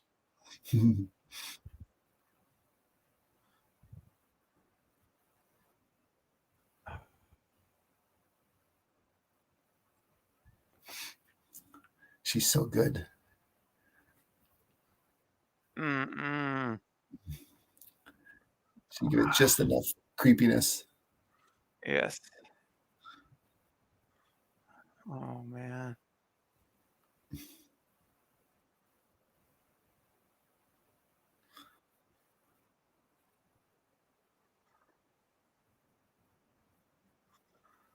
Ooh. Bye-bye. That was one of the few times we got to put a pad down for her because they wanted her to make a big fall. So Ah. that framing was like from the knees up. That way we Mm-hmm. can put a pad up behind her and she can fall into the pad. And it worked really well. Yeah, it did. Dude, no. Man.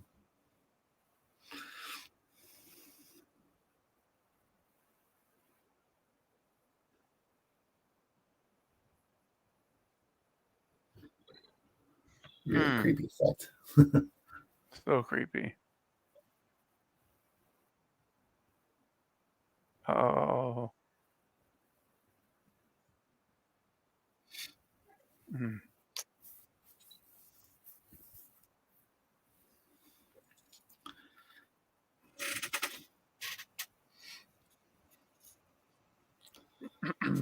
I was so worried about this because it's really Kaylee and stuff. Like he kept swinging around like, you gotta watch her head. I don't want her bumping into a wall or something. Right. As I think we talked about before, is like those little things that you just take for granted, and I can't. And especially with an actor, work with another actor, I just like, you really got to watch this. And as soon as I brought it there to attention, it's like, okay, no, good. Now I know, so I'm watching. Yes.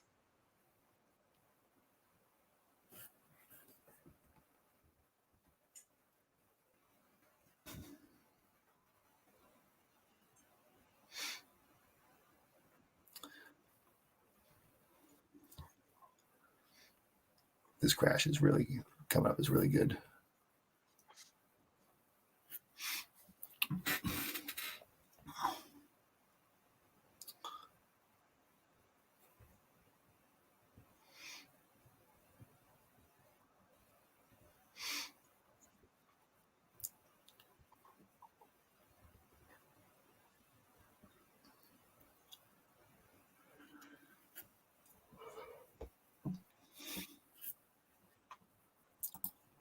Mm.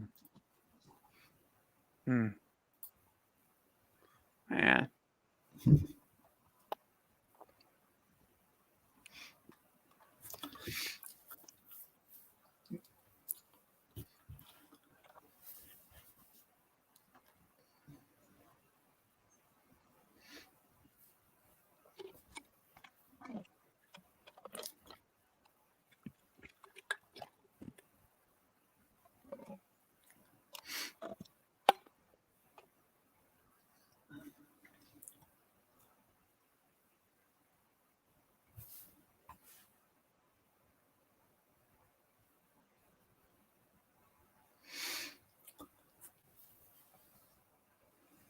Hmm.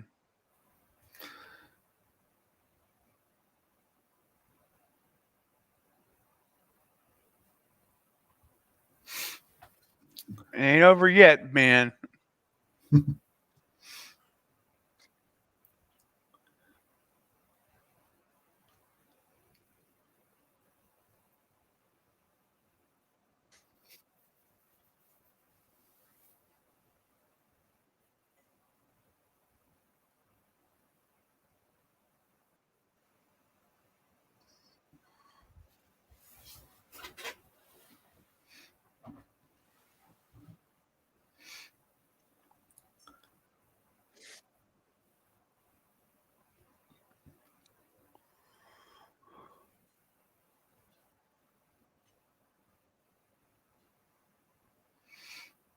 I forgot how many of these bottles we broke.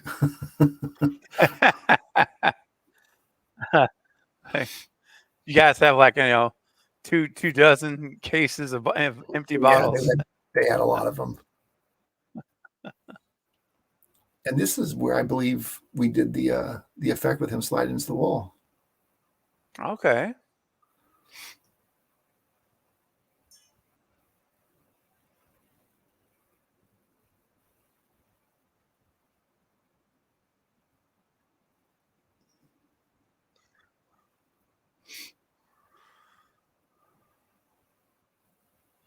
Oh. Yeah, there it goes. Yep. So they wanted to make this on a gimbal. The room never moved. We put him on a cable and we pulled him into the wall as if he was Nice. sliding, and they cheated with the camera. The camera moved and not the broom. That's it looks like everything moved. It worked really well. Yeah.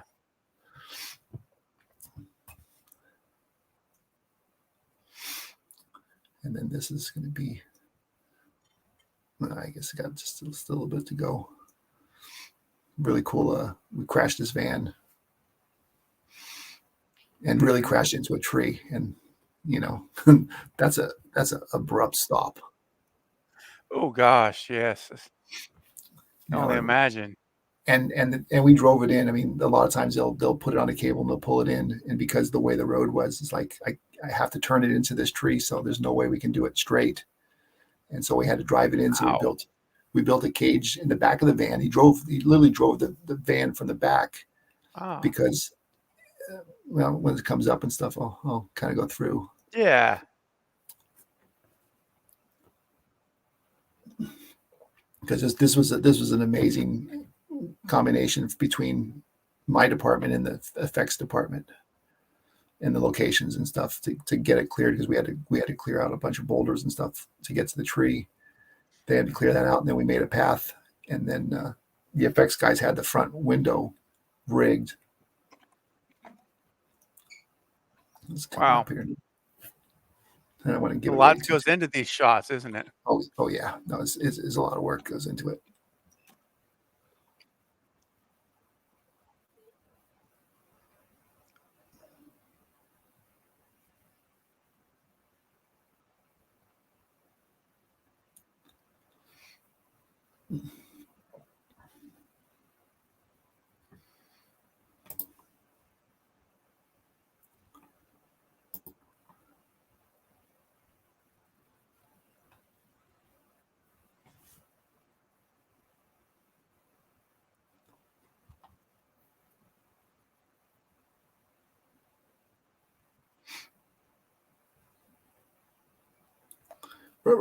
Here we go.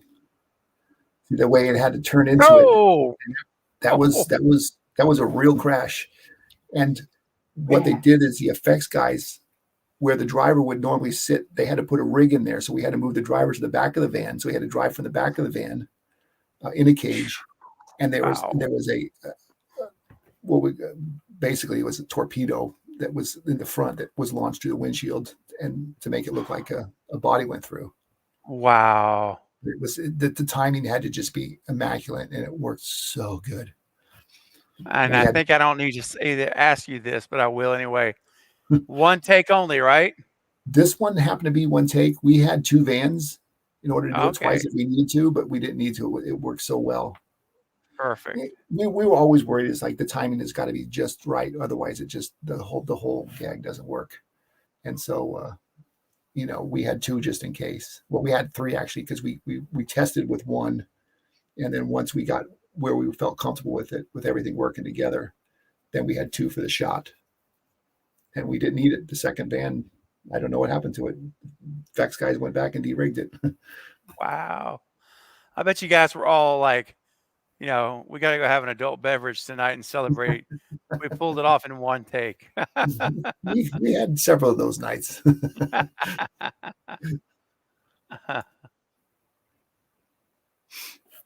Lady Luna said, wow, beautifully done. Yes. Thanks. It's true.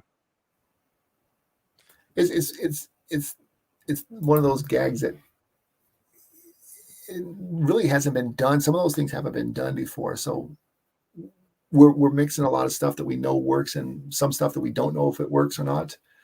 And you just go with it and hope for the best. Yeah, that's right. It's great. The stair fall at the end is exactly one of those. I mean, it was just like we plotted and planned this thing for weeks, how it was going to be done so effectively.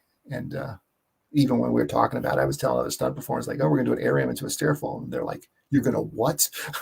They just didn't believe we were going to do it. Yeah, I can't wait till we get to that. Yeah, no, that's stair scene, man. A great shot. Hey, Ronan. I'm glad you're here, man. You made it for the third act, man. There you go. We're hitting third act territory. Ronan, if you want to join us, we're at 1 hour, 50 minutes. Actually, 1 hour and 51 minutes. The theatrical cut we're watching.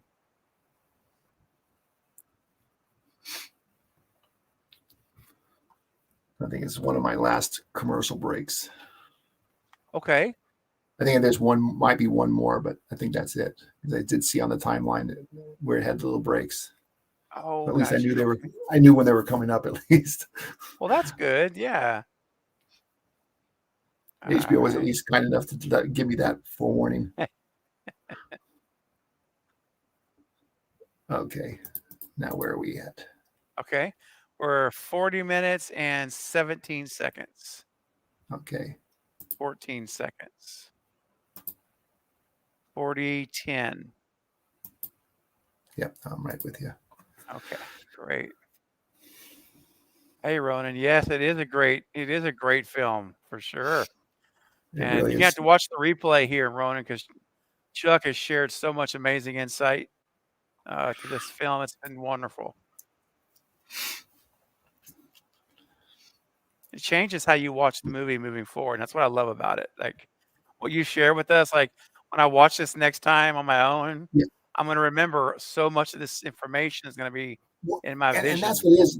There's so much stuff that you may not absorb now, but then when you watch it and you know what's Mhm. coming up, there's like, oh yeah, I remember how they talked about this.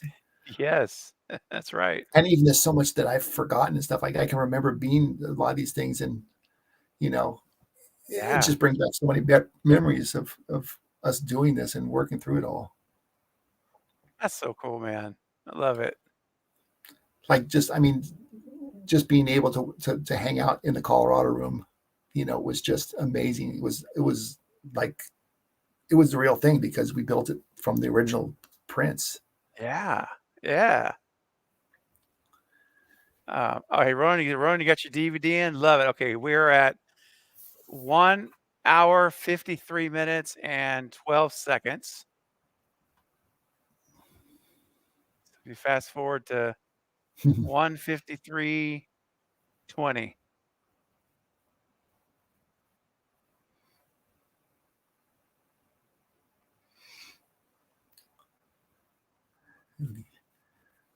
The old phone, drop the phone out of the car. Yep. There it is. I mean, they wiped out everybody. There's just one left. It's the final showdown. There was we did a shot that wasn't in there where she drops the phone out the window. Yeah. Where we drove the car past the camera. The camera was on the ground, and we drove the car past the camera. As it drove by, we dropped the phone in the foreground, and so it bounced and stuff like that. And they never did use it in the film, which was kind of a shame Oh, because it was a really cool shot. And we did it multiple times because the phone kept bouncing yeah. out of frame or not where they wanted it, or it didn't look like it was flying out of a moving car. And instead of the first time we dropped it, it was like just dropped straight into frame. Like that didn't look like it was moving. Right. So we had to play a little bit. Oh man, that's got to be tough, when you work on scenes like that and you nail it just right and then it gets cut from the Yeah, final editing. He's like, "Oh man, it's got to be disappointing." it is and it isn't. I mean, because then you see the rest of the film. It's like, of course, you want to see your shots in there, but then you look and it's like it still works so well. So there was a reason why they didn't use it. True. Now, I believe this is all taken from The Shining and remastered to make it look night and Oh. wintry and stuff like that, because we didn't shoot this stuff because there was no place to shoot. I mean, Oh. the roads were all different and stuff like that. This shot was all the hotel is completely different. It doesn't look like that at all. Okay. But now here we're back on stage. This is the one they built the whole front of the hotel on stage. Yes. Oh, that's wild. You got Ronan, that's right. some- They're just getting out of their car Yep. right now. Yep. Wow. What blows my mind is this is a soundstage. This is all a soundstage. That's what's so crazy. It is. I got some great pictures that we shot. This was one of the few times I had my camera out because most time I was too busy. But this was towards the end of the film and stuff like that. So we were taking pictures all over the place, and just the sets were amazing. Wow. And not only did they build this thing to look good, but it's completely plumbed with propane for the fire. Mm-hmm. Wow.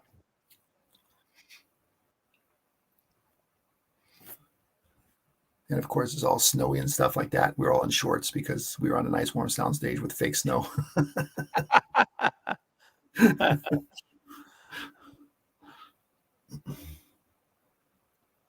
Yeah, I know, Luna, right?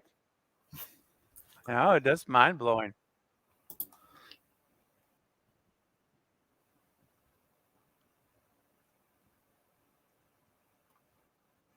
Oh, yeah.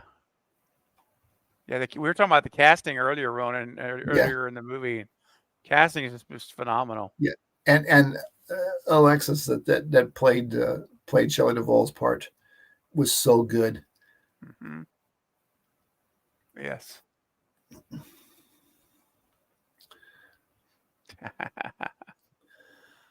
Imagine what it would feel like for him back in the Overlook Yeah, after, all that time.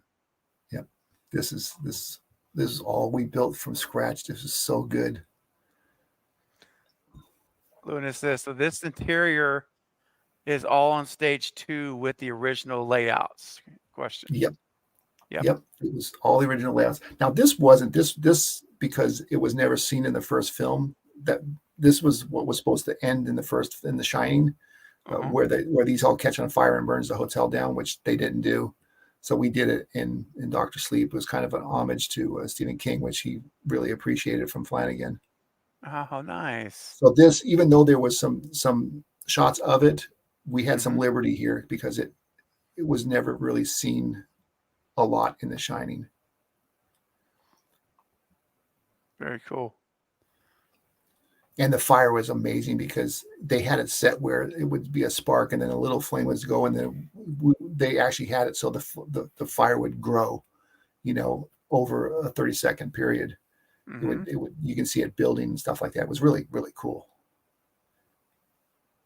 Wow. And these hallways, it was just as spooky being in there as it looks here, because it was really gloomy like this. And Yeah. Oh, man.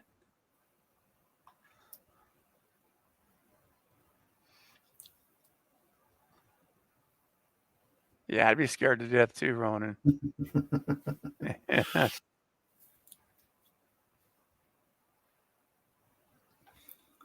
here's the door, that famous door. Oh, yeah. Which we duplicate that sequence here in just a second. And I had the privilege. Well, I wouldn't let anybody else do it. When she's standing next to the door and the hatch is coming through it, I Mhm. actually was swinging the hatchet because it was too close to the actress. I didn't want anybody else doing it, because if I want to get in trouble for it, I want to be the one to blame. How'd that feel to be the first person ever to do the iconic Yeah, scene, right? exactly. And we did it. There's an outtake of it. I don't know where it's at. I think I have it on my other phone, where we did it. And after it breaks through and Nicholson pokes his head through his, here's Johnny. I did the same right here. And Oh. at the end of this, I poked my head through the opening and said, "Here's Chucky," and it just brought the place down. I love it.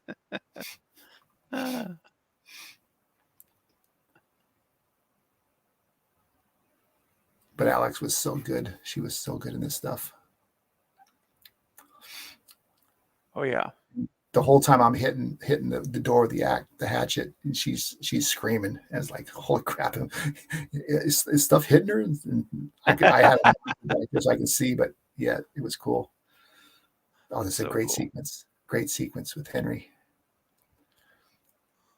This was a big secret, even on the set, of this sequence, because it was in the script, but nobody knew who was doing it, and everybody kept saying, "Oh, Jack Nicholson coming back! Jack Nicholson coming back!" Mhm. It's like, no, it's supposed to be a young Jack Nicholson. It can't be him. And Henry Thomas does it, and he's so good.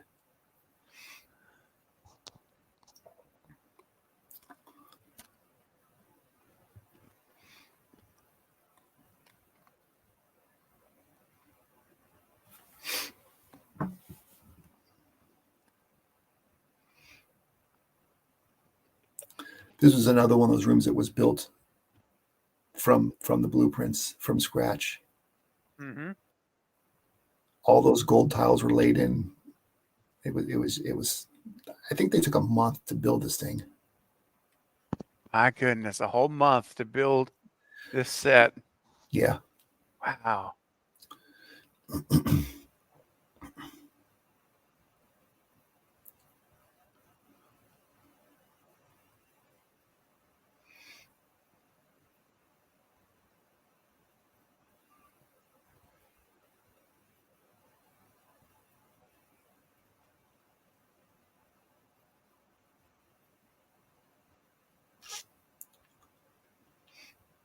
There's old Lloyd. Like I said, nobody knew. Well, I did. I had some information from Mike, so I couldn't say anything. But nobody on the set knew who was playing Lloyd until like the day of.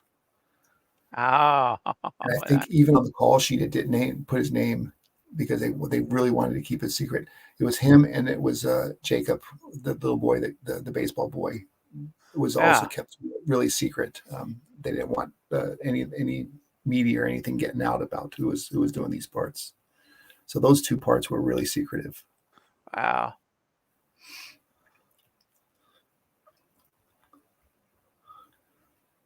Yeah, Mike finally told me he just couldn't hold it in anymore. He's like, I gotta tell somebody. And we did so many films with Henry that it was like I kind of knew it was coming. So when he told me, it's like I kind of had a feeling. He said, "Oh yeah, no." The studio didn't want to back it at first, and he talked him into it. And I think Henry does a great job with it. Mm-hmm. Definitely.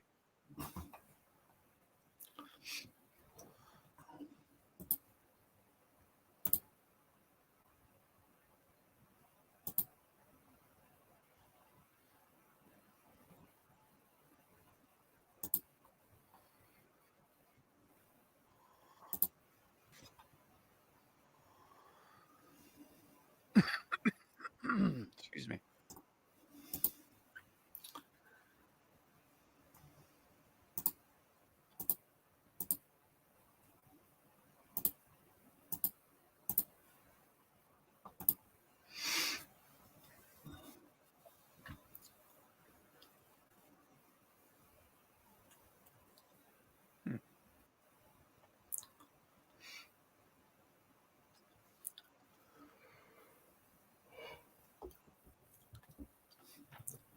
And this scene, we shot this. It seemed like forever. It was really close, near and dear to Mike's heart. It was an important scene to him, so he made sure we had plenty of time to shoot this.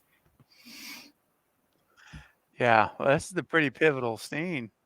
It is, and Mike knew it. I mean, because when he put it all together, he knew that this was going to be it. That's why he was so particular about the set.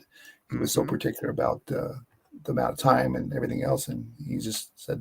He basically just told him, "It's like, I need this much time to do it." And they kind of said, "Hey, it's your ball game." Yeah.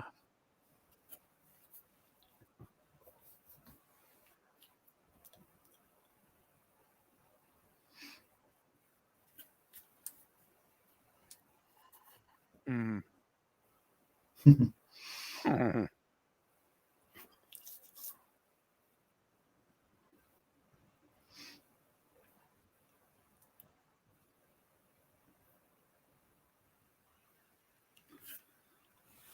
No, my last ad. Oh, okay. one more. I think so. I hope so. I didn't know there was going to be ads. I guess I just really quickly downloaded and stuff like that. Oh, this is a nice short one, so it's okay. Okay. You just let me know. That's 3, 2, 1, and back to the movie. Okay. I had 25:57, 53, 25:48. Okay, I'm at 44. So 44 right now. Yep. No, I'm right there now. All right. Hey, I didn't miss Darth. anything. Oh yeah, they were just outside. Exactly. So this is all stage. The whole building was a stage, and it went to the roof. I mean, this was huge. That's wild. A single light in every one of those windows, along with like I said, the propane things. Yes. And they really had to be careful with the fire on there because it was so big. The set was so big that we can only do so much, and they had to enhance some of it with CG, but Mm-hmm. at least the bulk of it was there. Anything bigger, Wow. and they would have had too much of a hazard. Oh, I recognize those. Those famous elevator doors. Yes. And here he comes to the Colorado room. Oh, there they And are. here comes the And I don't remember if we reshot this or if this was taken from the first one. I can't remember. It wasn't one of sequences that I had to be involved in, so Okay. it might have been stock footage. Yeah.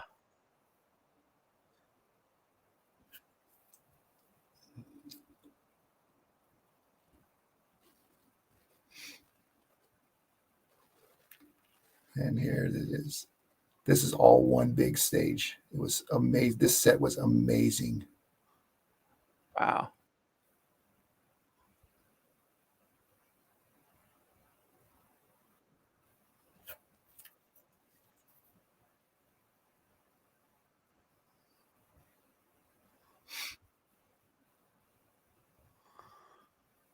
Mm.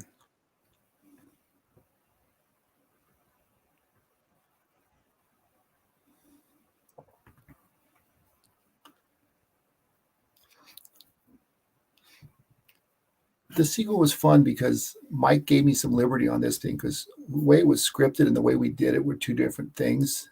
As long as he got his fall, Mm-hmm. and they really wanted to do a launch, so I came up with a kind of a cool little thing to get him up in the air with the axe.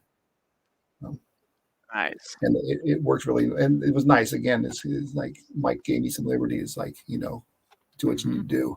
And so we rehearsed it, we filmed it, and we always showed him anything we did. We film it and show him as like a previs, and he was like, "Oh, that's great, that's great." It's awesome, man. That's so cool. And this stuff, like I said, the maze stuff, this was all done pickups later with some colleagues of mine back in LA, well after we were done filming. There was only one real stunt in here where she gets yanked. The little girl gets yanked out of frame, Oh yeah. put on the wires and stuff like that. Mm-hmm.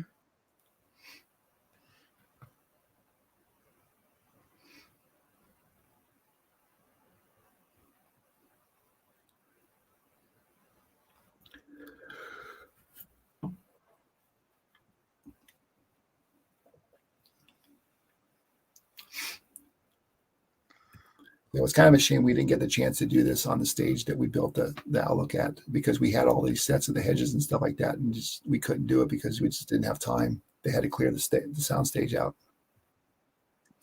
Oh.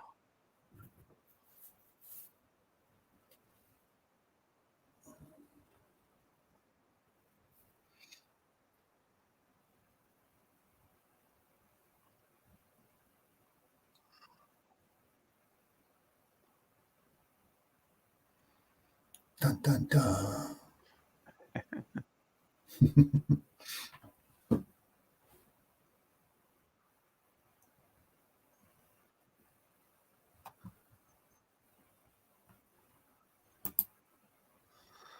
Hmm.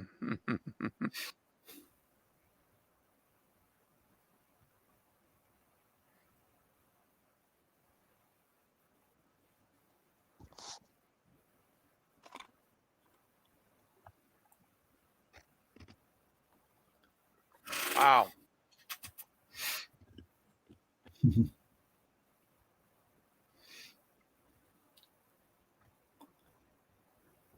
The editing on this is brilliant.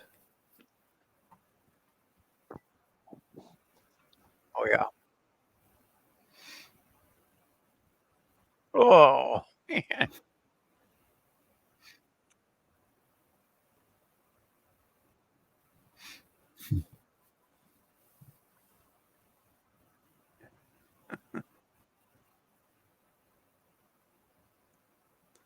Goodness. Maybe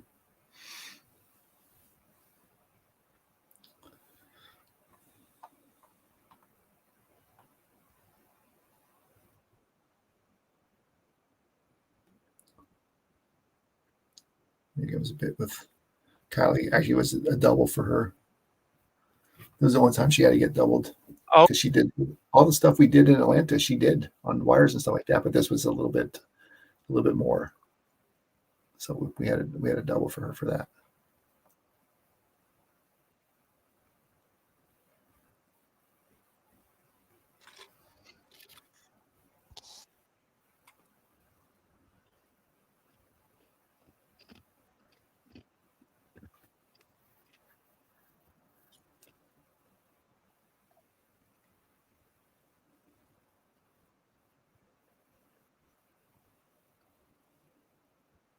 That's the-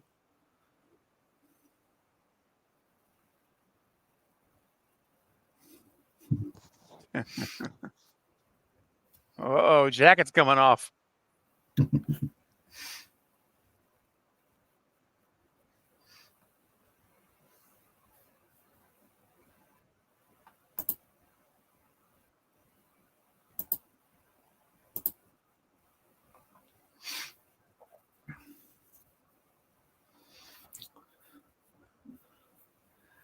It's showdown time. Yes, it is.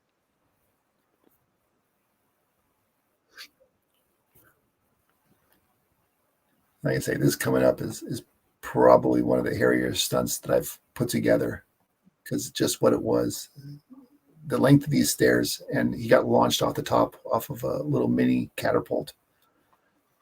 Oh man.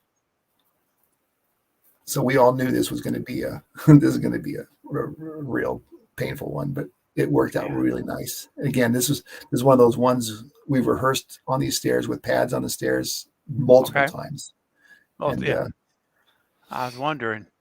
Yeah, we did a lot of rehearsals on this with padding and stuff on the stairs, so we wouldn't destroy the stairs. We wouldn't show it, and we wouldn't destroy the stunt person.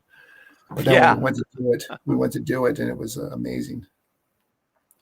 So cool. So this is the bit they want to do. So you get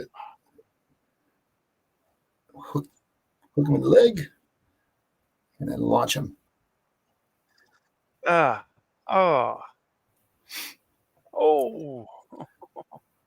And we did it all as a in one, and Rebecca did it all. I mean, she was in the whole thing. Very good. Yes. It was.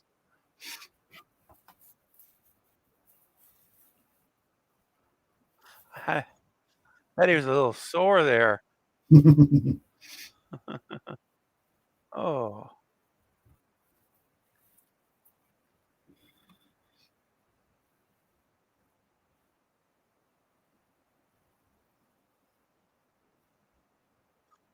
Dude.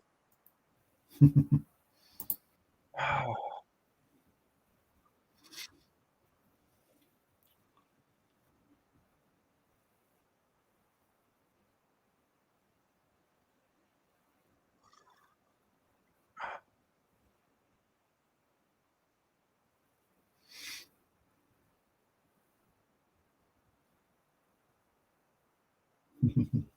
Mm.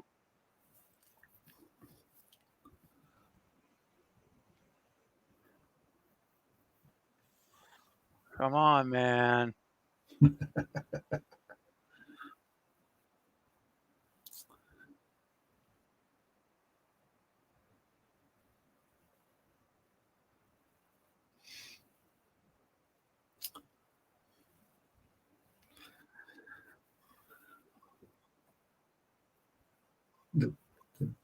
The big finale's coming.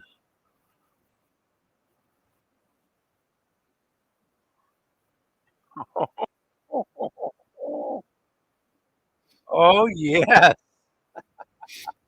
All the ghosts from the past. I love it.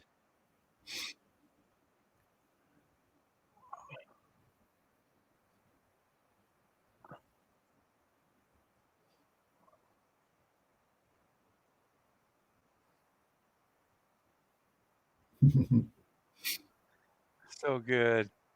Yeah.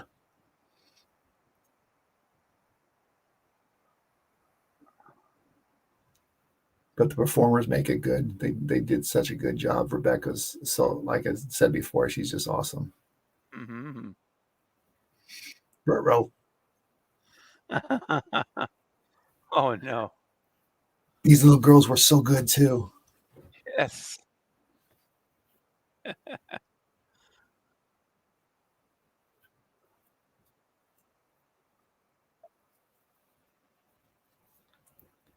Oh man.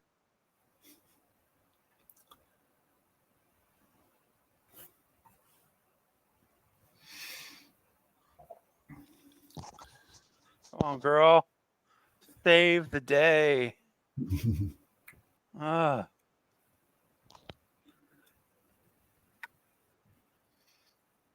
Mm. Like I said, this is the ending that's not in the book. That's a part of the original Shining that Stephen King didn't get, Mm-hmm.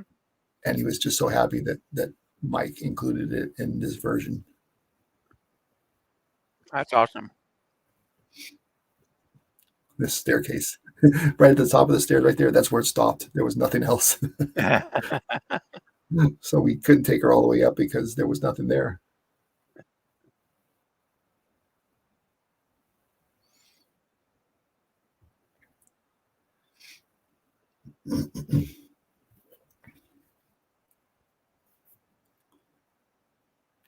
The famous room.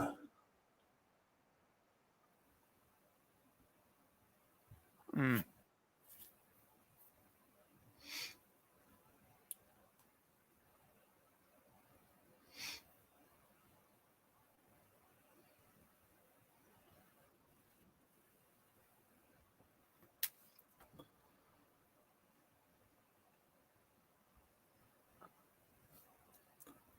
I've heard like I don't know if it's true or not, Chuck, but I've heard like people at the actual Overlook Hotel, the real one, Uh-huh.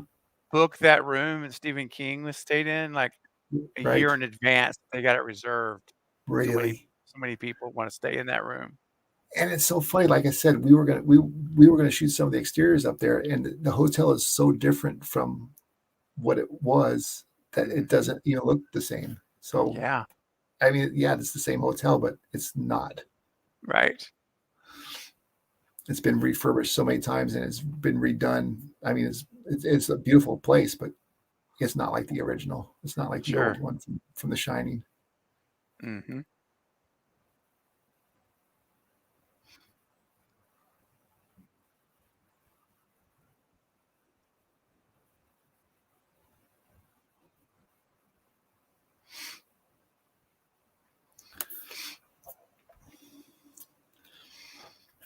There's a lot of flack about this because we couldn't cheat this too much, and even though that was a fake hatchet, um, I got everybody's like, "Is it going to be all right? We can't hit her." It's like, "No, we're not going to hit her." And actually put a stop on a rope where he couldn't go beyond a certain point anyway. Oh, interesting. Okay. You know, but That's really smart, man. You know, you got well, you know, even though I mean it was a we had a rubber match for it, but I mean you get hit with a rubber hatchet, it's still going to hurt, oh yeah, for sure. especially that size.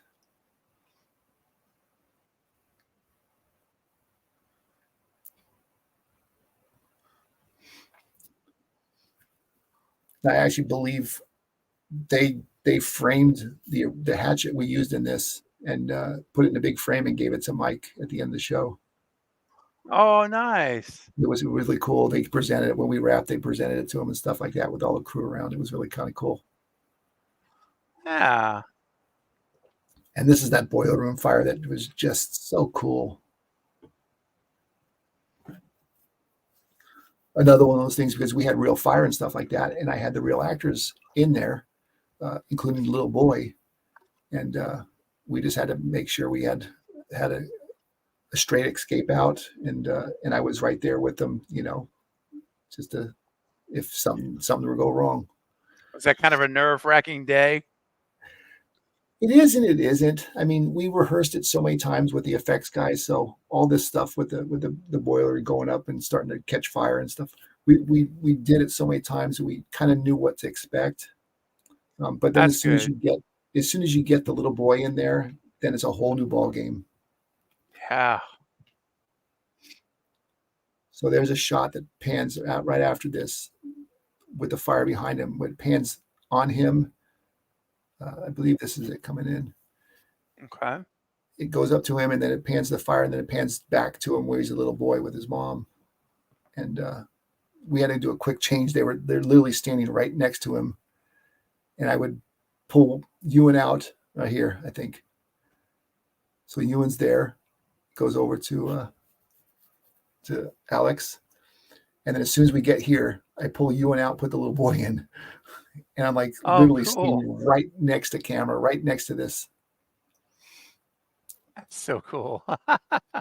And she just held her pose. It's a Texas switch, I guess they call it. And yeah. It's just because there was real fire. That wasn't CG. That was real fire and stuff like that. So I wouldn't go anywhere except for next to the little boy. And then that was all fire except for the top where we couldn't get into the roof. They had to enhance that. Mm-hmm. But most of that fire is real on stage. This is crazy. Wow.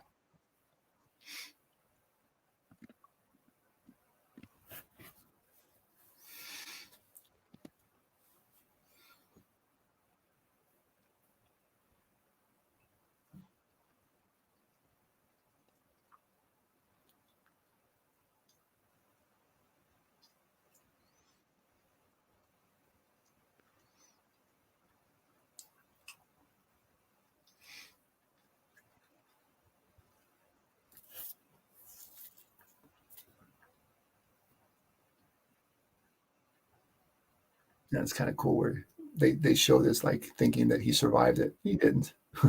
Yep. It's his ghost. It's his ghost. Mm-hmm. True. He's part of the hotel with all the rest of them. Yes.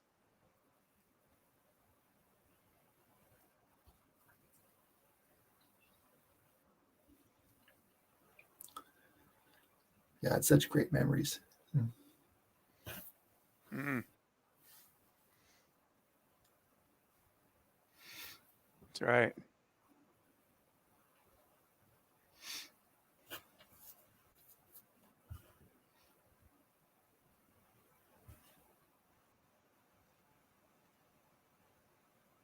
Mm-hmm.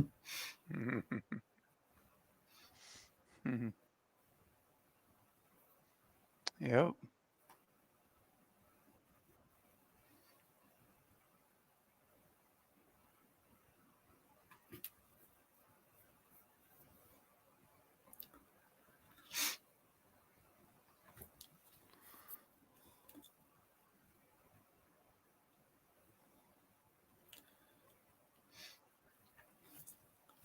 The thing I love about this stuff is that their transitions from the real house to the stage to the real house. Mm-hmm. It's seamless. It is. They did such a good job of dressing the sets to match. Because this is all soundstage, all this stuff right here. It's I never would have known it if you hadn't told me. I never would have. If you just said this is all location, I mean, I'd be like, yeah. Only the kitchen, the front door was the only thing on location. The rest of it was soundstage. That's wild. And even this old lady and stuff like that. This is a full suit. I mean, they kept saying it's like, oh, she can be naked. It's like, no, she's not gonna be naked. It's really her. Wow. Wow. Yeah. Well done, Chuck. Thanks. That was, like I said, it's a team effort. Incredible. Mike Famignari is amazing.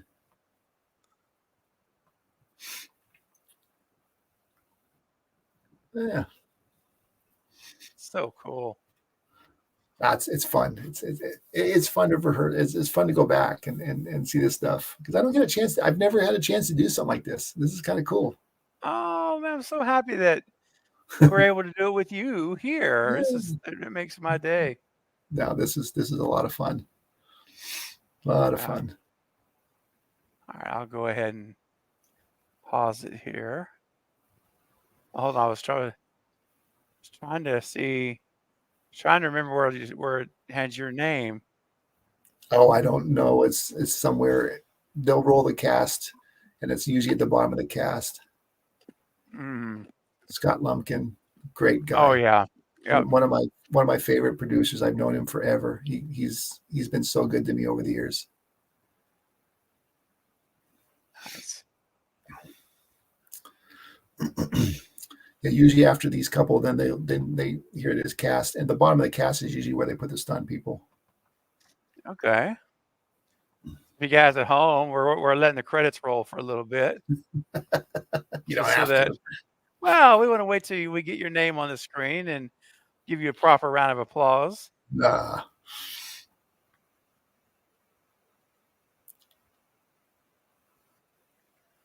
Grooving little tune.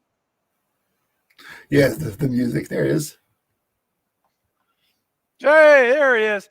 Stunt coordinator Chuck Borden. Chuck, well done. There's your team. Wow. And you know what's funny is that's not even the whole team. That's the people that worked on it for the bulk. But I mean, we had day players that came in for different stuff too. Yeah. I couldn't have done it without these guys. Oh man, that's so awesome. Guys, this was absolutely fantastic. No, I'm glad everybody likes it. Yeah, this was really amazing. Ronan, I'm definitely gonna watch this back with the movie again. Yeah, it's okay, Ronan. Listen, it's all right. Glad you made it for the end. Exactly. But definitely watch the replay. Yes, because Chuck gives a lot of information. It was wonderful information.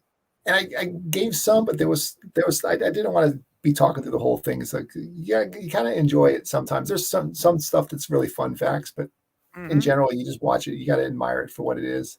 Yeah. Well, I mean, everything you provided, I thought just enhanced the experience, and good. Really does. You know, like the small town and just all the little things, the ice cream shop story, and I mean, I'm already remembering some of the stuff. You know, I got to get back to Atlanta and go visit that ice cream stop because it was really good ice cream. That's awesome. That's so cool. This was a lot of fun, Chuck. I just want to say how much I appreciate you coming today and spending this much time with us tonight.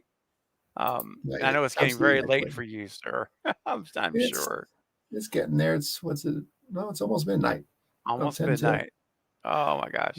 This is all right because I want to watch. I still want to watch the replay of the rugby.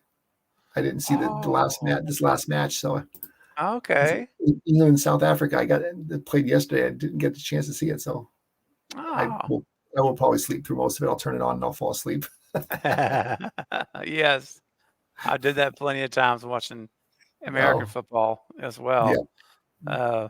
Lady Luna says this was an incredible experience. Thank you so much for being here with us and for this and sharing your awesome stories, Chuck. Yeah, like I said, it's absolutely my pleasure. It's really really a lot of fun. It was great. Ronan says the same. Thanks for doing this, Chuck. Yes. Yeah, you got a great audience. I'd love to share it with them because you got such a great following. Oh, listen, they are the best. I say it all the time here. The best community on YouTube. The best group of people. So kind. So. It seems like it. I'm gonna become a fan over here and start come join you on some of these other. Yes. Oh, Chuck, that'd be amazing, man. I would love to. You're welcome. I'm already following you, so I got the schedule now. So as things come up, I'm just gonna have to work it into my schedule.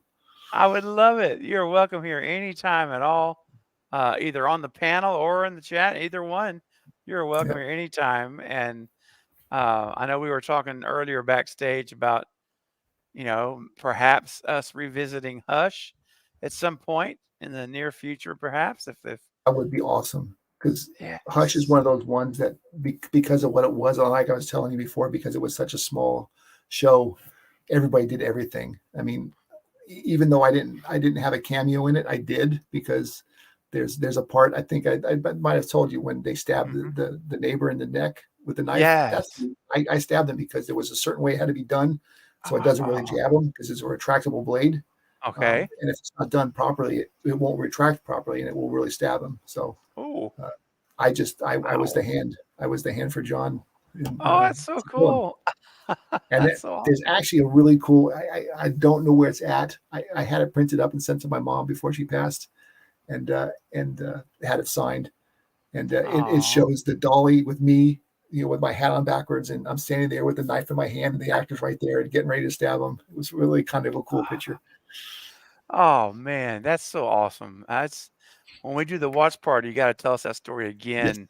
Yes. And so we can really, just hone in on your hand Exactly. doing the stab. That's so great. Exactly. And there's a bunch of stuff, because I mean, that thing's nonstop. It goes through, and like I said, I was there every single day, because the actors were doing something every day. They were doing something, from falling through the window. Kate had to fall through the window, and she got her hands stuck in the thing, and running across the roofs, to shooting the arrows, and I mean, there's just so much. Yes. There's so much going on.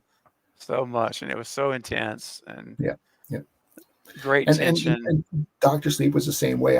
It was a bigger show, so I had a bigger crew. I mean, Hush was me. It was just, it's all I had was me.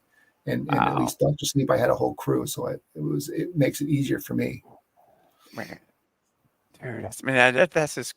I'm really looking forward to that. I was so stoked for this today, and I'm equally stoked for Hush. I'm glad. It's gonna be. Let's do it. Okay, we will definitely do it. I'll be reaching out. In November, I'll reach out to you at some point. There we go. See how your schedule looks, and we'll exactly. And Ronan, thank you. I'm happy to be a part of this family. This is a fun family. Yes, I'm telling you, you absolutely. They really are a family more than a community, because it is. Same with on the movie set and stuff like that. You work with these people day and night; they become family. I mean, you can't help it. It's just the way it is. No. Denisha enjoyed it for her first time watch. Good. Lady Luna says, "I don't think I've seen Hush." Whoa! Oh gosh! Whoa, girl! Oh, we got some surprises for you. Ronan hasn't seen Hush either. Oh my gosh. Okay, guys. Oh, let's do it. We got to do it. We got to do it. We got to do it. So guys, we're not going to, look, we want to be respectful of Chuck's time. He's spent a lot of time with us. And I know you all have had a great time as well as I have. And so I want to thank all of the live chat, everyone that watched the movie today, all of those watching this in replay mode in the coming days, weeks, months even, that I'll be watching this down the road. I want to thank you as well. And Chuck, I'll meet you backstage in just a second, so hang tight.